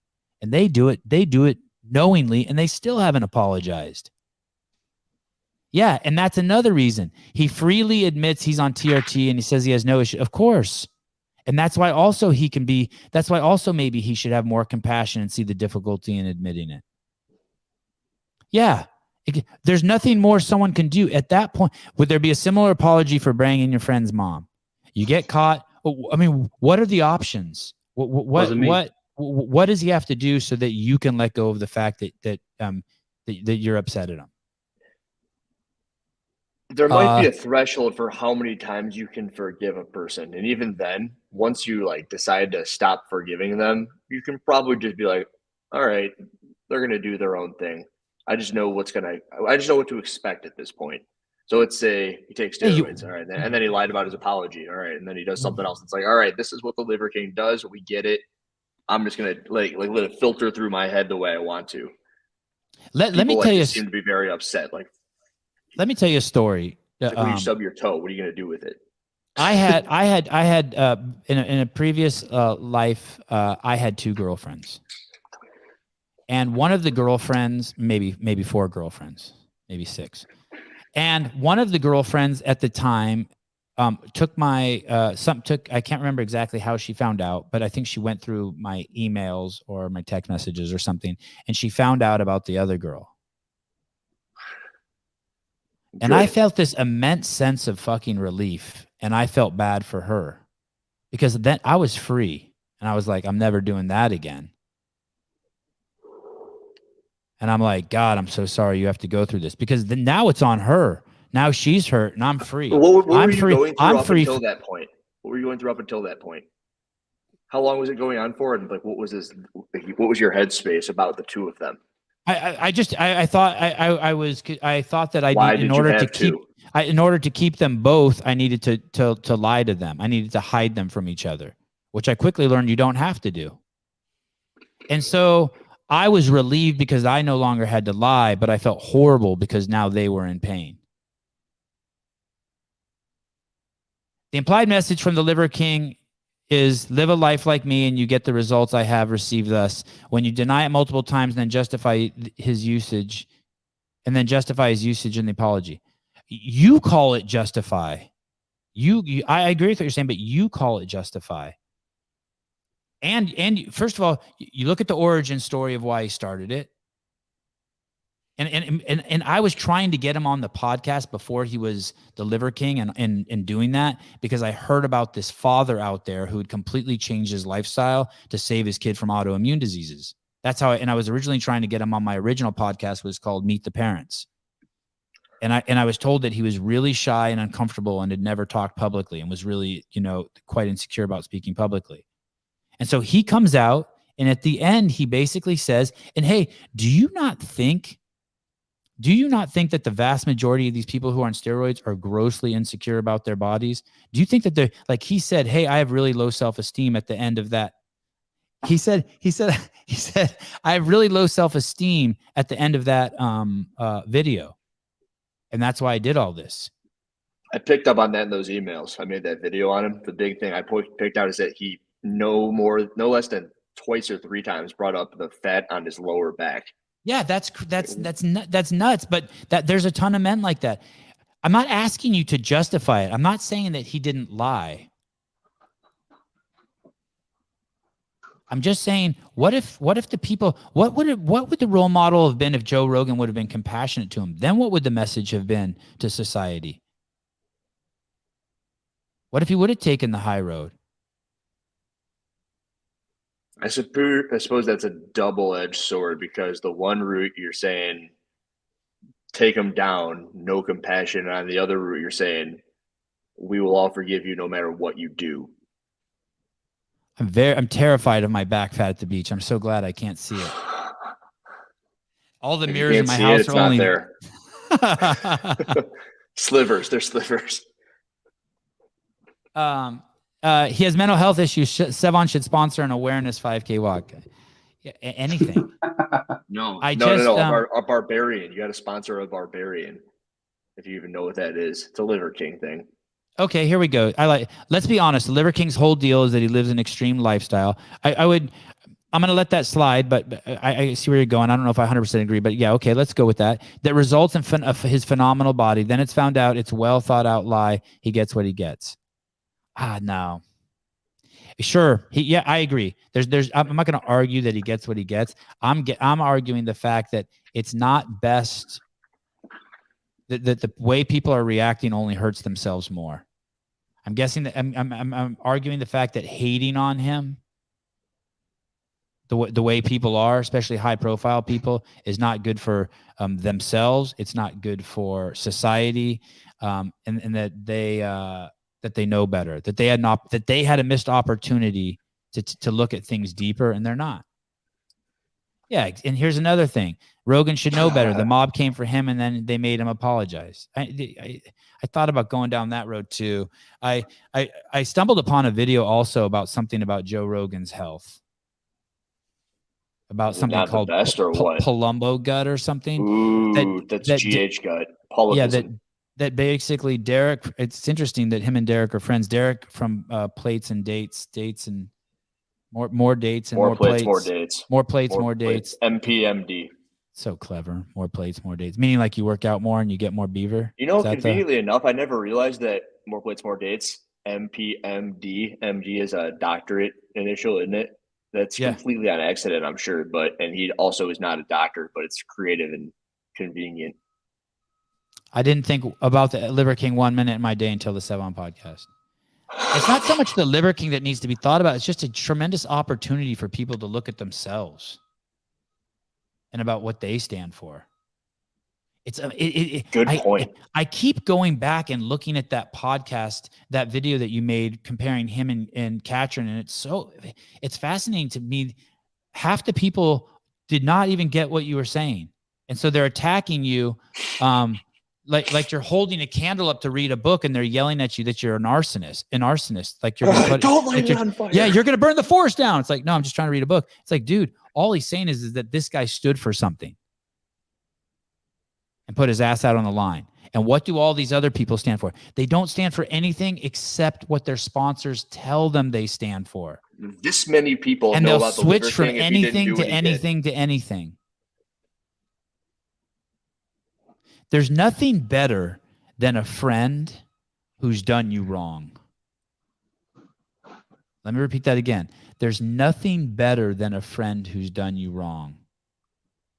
And when you have compassion and forgive that friend, you will have a loyal, that relationship will change for a net positive the vast majority of times. Unless your friend's a heroin addict, then he's going to keep stealing your shit to get his high.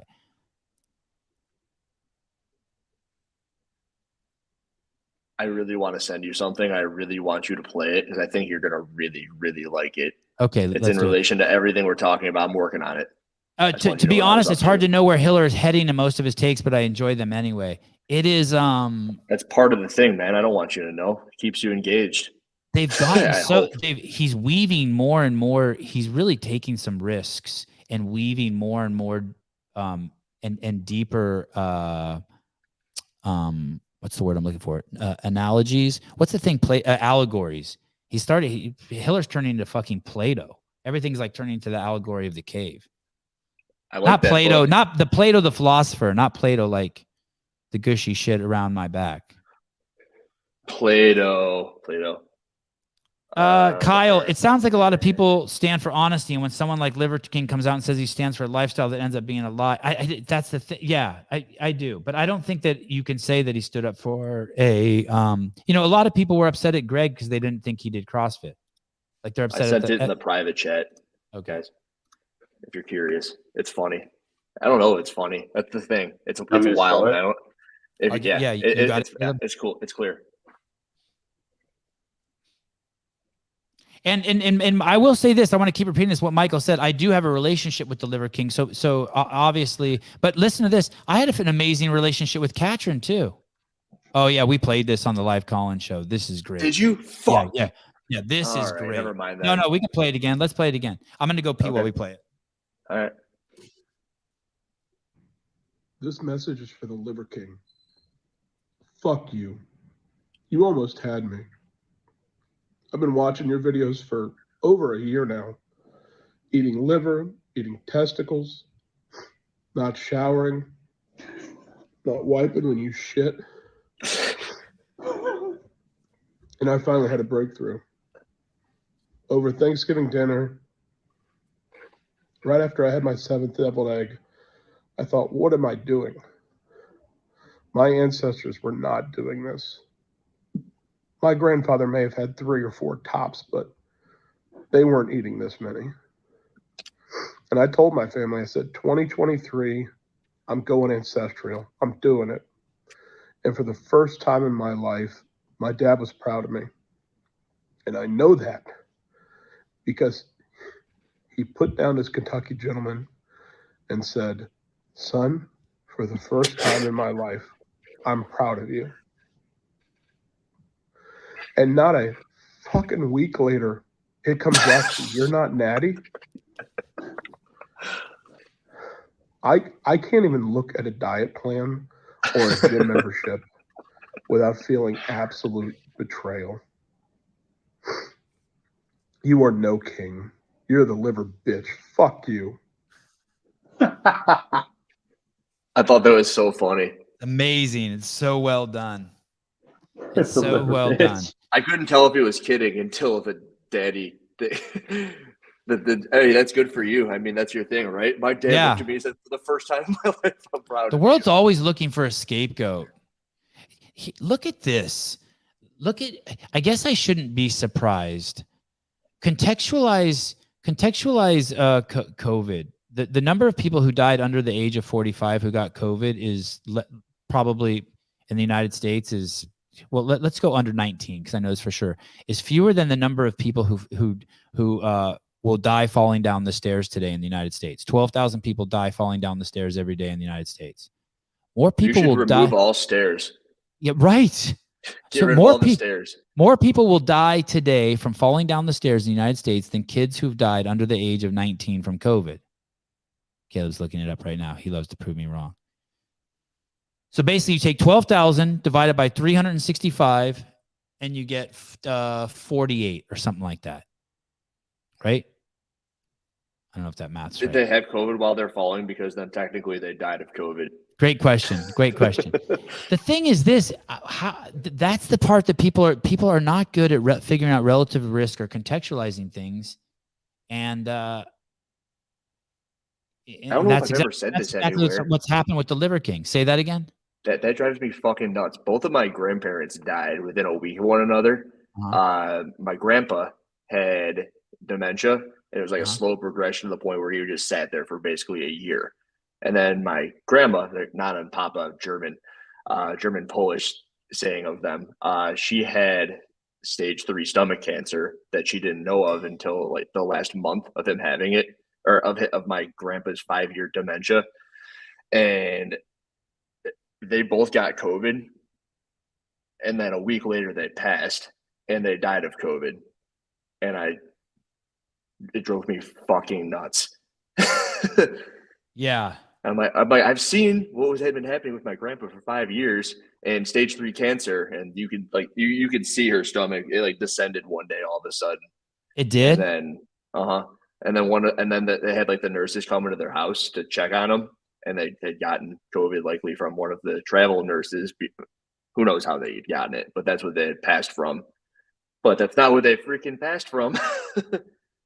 So yeah, make sure you take all the stairs out of everyone's houses. Because in case you fall while having COVID, you'll probably die from COVID. It was nuts. They can always say it. I'm looking for that video where Derek. I'm looking at that video where Derek. I guess Joe's talked about his HGH gut also. I guess he's insulin resistant. I wonder if Joe's type 2 diabetic. It was really bad in the picture on that thumbnail. His HGH gut. Oh, because I sent that to you, right? Yeah, I've seen that whole video. That was how Derek got on the show, I'm sure. I think Joe probably saw it. He's like, who's this guy? Oh, he's pretty cool. Oh, and then basically said, hey, I died had of him on the COVID, and then the vaccine revived me. I heard that's how that happens. They've been using it wrong the whole time. Using what wrong? COVID. They use the vaccine to bring you back to life. I want to show you a little bit of a video, if you guys don't mind. A couple of days ago, I was talking about how Greg Glassman gave away a minimum of 1,000 one-year subscriptions to affiliates that he paid for out of pocket. Meaning he would run into someone like, no, this one's a little different. We'd run into someone at a restaurant somewhere at the buffet. They'd be like 200 pounds overweight, and Greg would be like, hey, you should try one of my gyms. They'd say, okay. And then I'm giving the cliff notes, and then Greg would tell me, hey, sign this person, get this person's phone number. Then either me or Greg's assistant would call, and they would be, we'd sign them up at let's say at Andrew's gym for 3 months. And if they wanted to keep going, Greg would pay for up to a year. Some people he paid for fucking 5 years. And I was saying about how I bet you Greg's given away, and he would pay for that out of his own money, out of his own personal money. And I was saying that he's probably done anywhere between $1 million and $10 million of those, because minimum he's done 1,000, maybe he's done up to 5,000. Fuck, I don't know. But this was something that that CrossFit Health published. It's on CrossFit.com's YouTube channel. I was very pleased to see this. This was published. How do you know when something's published? 15 hours ago. You go to the barbell spin. I'm gonna pull this up here and show you this. God, who knows? Even if I wonder if CrossFit's gonna ding me for this. Let's see. So, can you guys hear it? Yeah. You could hear it? Yes. I actually started CrossFit at the age of 61. And I will attribute that to She started CrossFit at the age of 61. She'll attribute it to meeting Greg Glassman. Really? And so both Greg Glassman and I were speaking at an event in Nashville where I live. It was called Health Further. And Do I have to keep pausing it? You should. So she meets Greg at an event. saw Greg take apart a poor Coca-Cola guy that he was on stage with. And No surprise there. Greg destroyed some guy from Coca-Cola on stage. and then Greg and I were both on the main stage, and we were both in the green room. And so I congratulated him on taking this poor guy apart. And then I listened to Greg again, and then. So they were both speakers at some event in it sounds like Nashville or somewhere in Tennessee. And I lost my mind. And Greg came off the stage, and I said, "Tell me, do you have any programs for people that are 60 and up?" So she heard Greg speak, and now she's asking him, "Do you have programs for people who are 60 and up?" And he said, "Of course we do. Give me your card." Yeah. And he took my card. And at the time I worked for Hewlett Packard, and I was in charge of our global healthcare practice. So she works for Hewlett Packard, one of the largest companies in the world. She's in charge of their global health. And she hears Greg speak, and she fucking loses her mind. She says it. This is a fucking health expert. It's so cool she's telling the story. And so he took my card and he said, "I'll get back to you. And here's what I'll do. I'll pay for your first 6 months." I'll pay for your first 6 months. Of course he would. Do you think she needs that money? No. He only helped old white women. No, that's not the point of the story. Greg would do this for anybody. Fucking anybody. One year, I know I've told this story before. We were in Madison, and we were trying to slip in through one of the back gates. And it was Greg and I and like 4 or 5 other people, some people in the security team, and a guard there who was, I shit you not, 400 pounds. He looked like his shirt just looked like he was wearing a sheet, wouldn't let us in. And Greg was really sweet to him. And Greg's like, "Hey, this is my event. I'm paying for all this. Like, this is all like out of my like bank account. Like I'm paying for this." And the guy's like, "Sorry, you're not on the list." So we waited for like Johnny Mac or someone to come over and let us in. He convinces the guy to fucking do CrossFit and give him a fucking free membership. I don't know what a hype man is, but he is a very You don't know what a hype man is? Are you out of your mind? no, what's a hype man? You basically follow someone around and you only talk well of them, or you like if you were to walk into a bar, it's like, "Do you not know who this guy is?" I have to fucking narrate it because CrossFit will fucking ding me. They've reported me before for showing their shit for more than 7 seconds, Nick. Trust me, I don't want to fucking interrupt either. Trust me. Would you rather I don't, and then I get dinged and my station gets turned off? Go back to 0 followers. Sevan is this lady's away. hype man. Oh, yeah. Yeah, that's fine. Oh, wait. What was that definition of hype man? I was too busy listening to read it. Is it good? Does it sum up what I said? Like, do you not know who this guy is? It's Greg freaking Glassman. Greg told me he was going to Pretty come much on the what it show says. yesterday when Dale King was on. I sent should him a have. link.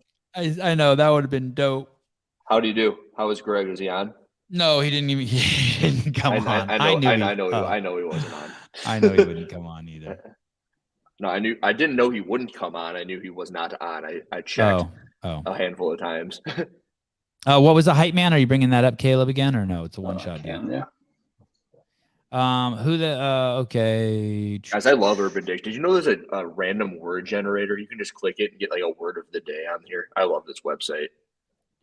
Traditionally, the job of the hype man is to get the audience hype before the headline performer comes out on stage. His or her job is also to keep the momentum going during the show, especially during the downtimes like wardrobe or set changes. Hype men usually work the side of the stage. MC isn't yelling lines like "throw your hands in the air, all the ugly people." Go to the next definition.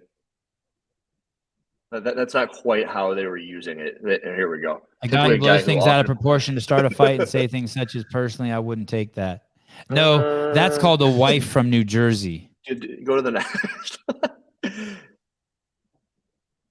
Also called fluffers.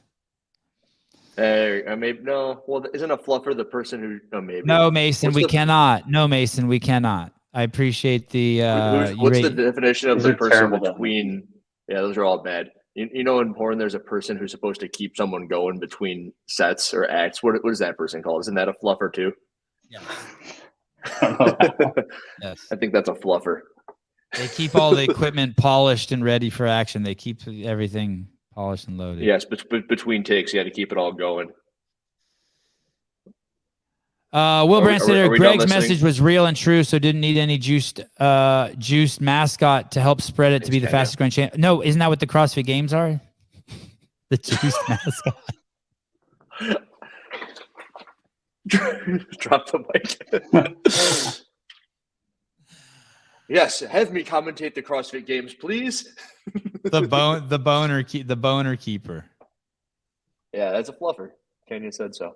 Pukey was definitely juiced to the gills. He's gone, isn't he? Didn't Didn't they cancel him? I don't know what's gonna happen to Pukey with Don being back. Wait a minute. Wasn't know. technically the person who wrote .com workouts named Pukey? It was. So they fired him. That's true. Entity and as an actual That's human. true. That's true. You know, that was one of the first things. It's funny that gym downstairs where at CrossFit HQ. That was one of the first things they did. They took we had a giant Pukey on the wall, and they took Pukey off the wall. So fucking weird.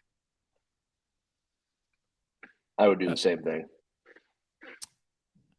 I know. It's. You know, it would be a great act of vandalism, sneaking into CrossFit HQ and painting it back on the wall. Oh, a giant Pukey. That's a good idea. How about just go to the office and heads? Say it again. Just get like 100 fat heads and just sneak in and just throw it up real quick and run out every night when they paint over or take it down. God, what are fat heads? It's like a giant life size, like a 6 foot sticker. Okay. And put them up. Pukey. I was thinking I liked just getting a Pukey stencil that's pretty big, like 3 feet in diameter, and just sneaking over to Dave's house in the middle of the night and spraying it on his hood, and then doing the same thing to Don Fall's car. A sticker is no big deal, man. You can just take it down. You're gonna spray paint someone's car. Next year at the CrossFit Games, here's what we're gonna do. We're gonna get 500 Pukey stickers, and we're just gonna post them. Like, you remember the little Joe Biden gas sticker, like the gas station sticker? It's like, I did that. We're just gonna hide Pukey stickers all over the games, and they're gonna lose their minds. Yes. Pukey is very professional. One of my trigger words, professional. It'll be like the CEO shirts this year. Be 1,000 Pukeys with California Hormones. Oh shit! Logo on the chest. That's a great idea for Wad Zombie. He should make a Pukey shirt, a Pukey card, playing card. We need a 6 foot sticker. Because he can do stickers. I've seen his stickers. They're good. Oh, yeah. But a card would be good. Just like the Vellner sticker or the Daniel Brandon card. That would be a great card. He needs stats. I wonder what Pukey's stats are. What's his Fran time? Juice to the gills. California hormones. 1 second faster than Noah's. Yes. 140, 145 is Pukey's friend time. Known for perfect range of motion. CEO on the front, Pukey on the back of the shirt. I wonder what the legality of that is. I think I heard rumors that the general counsel Marshall Brennan was trying to find the original artwork so that they could trademark that shit. I should call the guy who did 500 the pounds original. on all lifts. He's got a 500-pound strict press and clean and jerk. Hey, what happened after you did those 76 pull-ups? My lats were sore. They were. And Yeah. that's been one of the issues you've had with California hormones is you haven't been able to get yourself sore. Correct. I was sore. That's awesome. They're better now. They're better. Biceps are better. We're all good. Been working out. It was actually a pretty quick turnaround. I was worried I was going to get rhabdo. I'm like, oh God, here we go. I don't know if I told you I did a workout that morning with 120 chest to bar pull-ups in it, and then I did that one. So the 200 on the day was quite a few. Oh, but wait a second. You did 120 chest to bars in a workout before you did those 76, 77? Yeah, it was broken into 10 rounds though. Holy shit. 12 rounds though. Life is RX is about the only Pukey stuff still out there. By the way, you can get sweatshirts, the CEO sweatshirts, and they're very nice. I can vouch. I can't believe you chopped their hair off. I know I can't. I didn't do it. My wife did it. Were you informed? I blame her. I was informed. Was it like just? I loved their hair. Did you cut all of them? Or yeah. Okay. Sore subject, Hiller. Why? This is my show. Sore subject.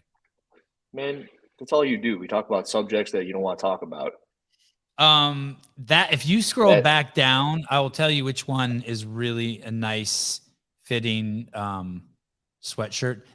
Keep going. That one in the right there, Sevan CEO men's splash. Oh no, not splash shirt. Keep going. They're all nice. I wear them all.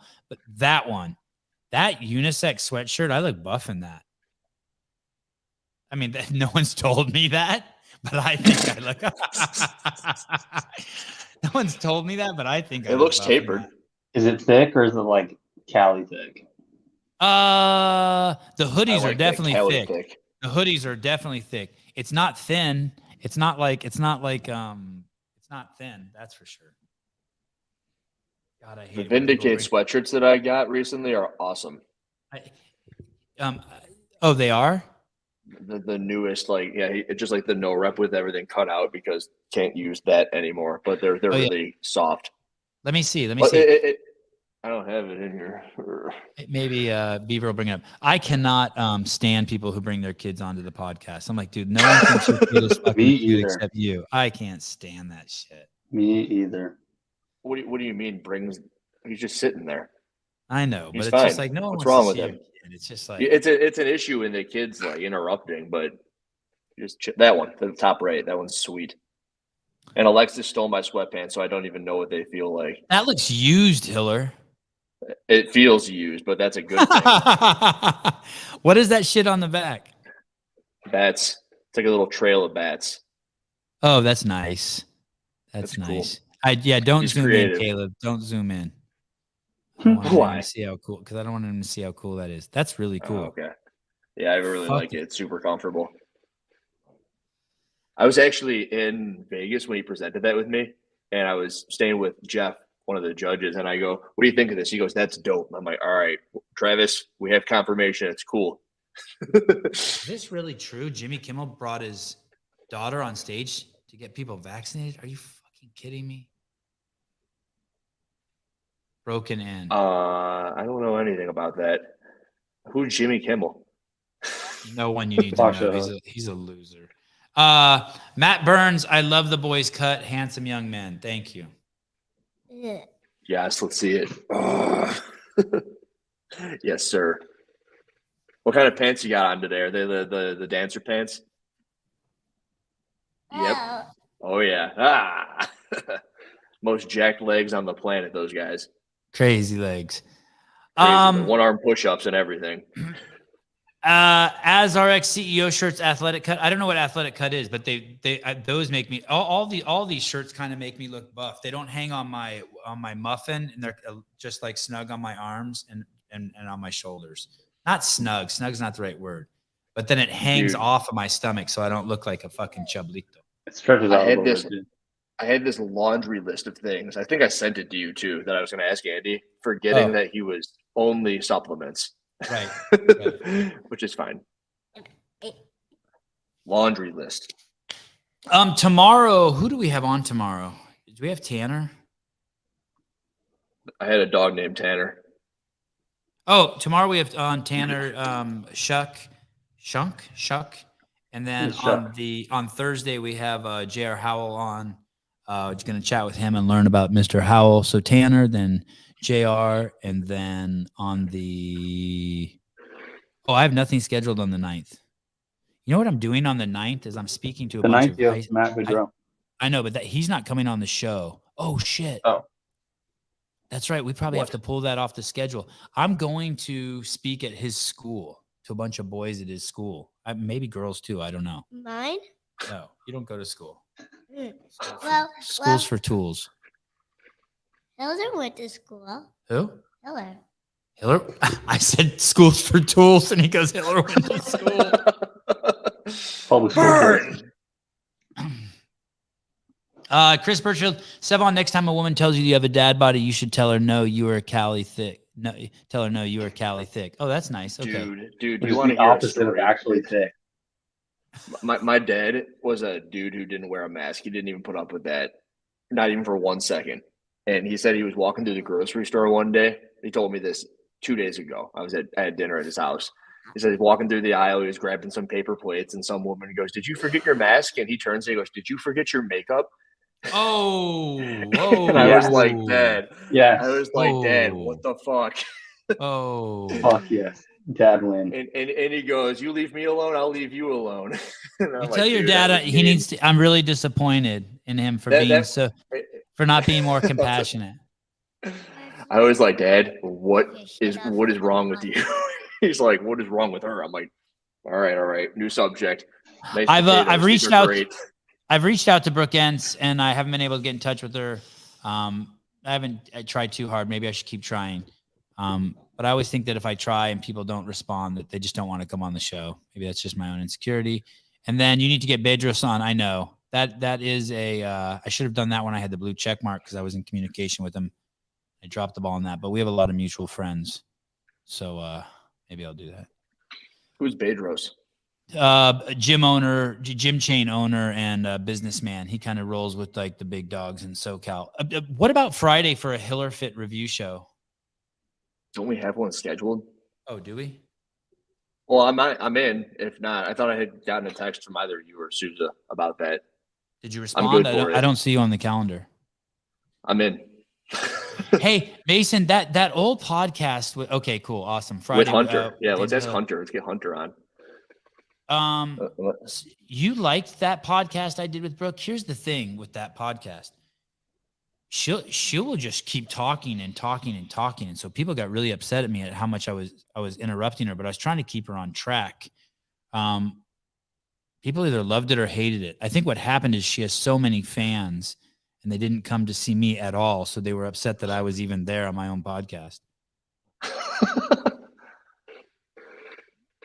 Hey, is Podium third party tested? So I don't have it. Can we go to their website, Caleb? Is that okay? Usually, if you are, you post about it because I don't think it's that cheap.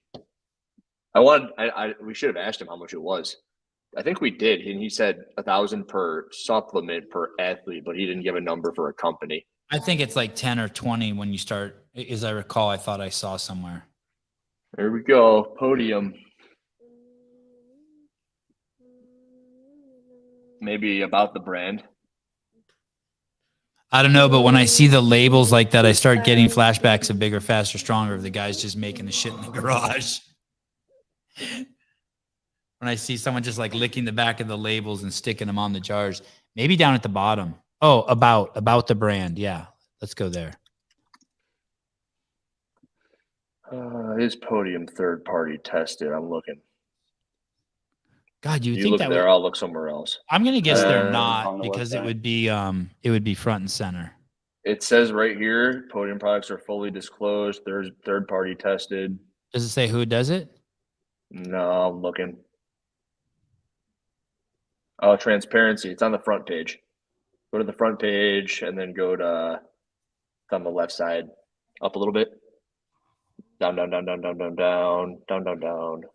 Yeah, also put your email in. Right there on the left, transparency.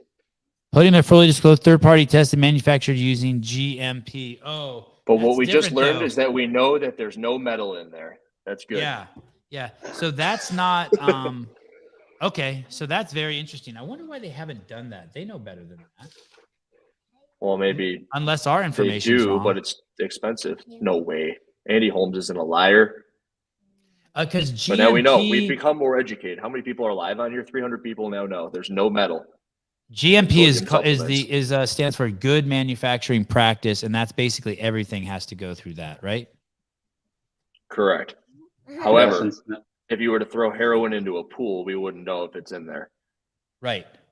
That's what I remember. That was good. Oh, okay. So Riley says this is just legal wording. Okay. Oh, well, when Matt comes on the podcast, I'll ask him when they're going to get their Informed sport. Informed Sport or NSF or whatever. There was another thing I thought about with that. What? Fuck. I hate when things slip my mind. Whatever. Okay. They're all- we know. They're all swarming him. Who can do the most push-ups amongst the three? Oh, Avi's a Probably savage. Avi. Yeah, he Yeah. can do all the on his fingertips, on his fingers, one arm push-ups. He's a party trick, walking party And trick. you know Spiegel's giving you $40 today? Oh, really? Oh, okay. Sorry. Okay. Thank you, everyone. Sorry, Spiegel. I missed the first show ending. We will talk to you. That's when Spiegel's like bored and like, all right, shut the fuck up. Well, I think it happened right after Andy had left the first time. Yeah, Spiegel can pull the trigger a little early sometimes. Okay, guys. Thank you very much. We'll see you tomorrow with Mr. Shunk, Tanner Shunk, and trainer extraordinaire. And then we have J.R. Howell, a guy that I've started building quite a nice friendship with over the last year and a half. And then on Friday, we have Hiller Fit on, and maybe we'll reach out to Hunter McIntyre and get to the bottom of who would win in a fitness competition. Caleb, thank you. Bye-bye. Bye.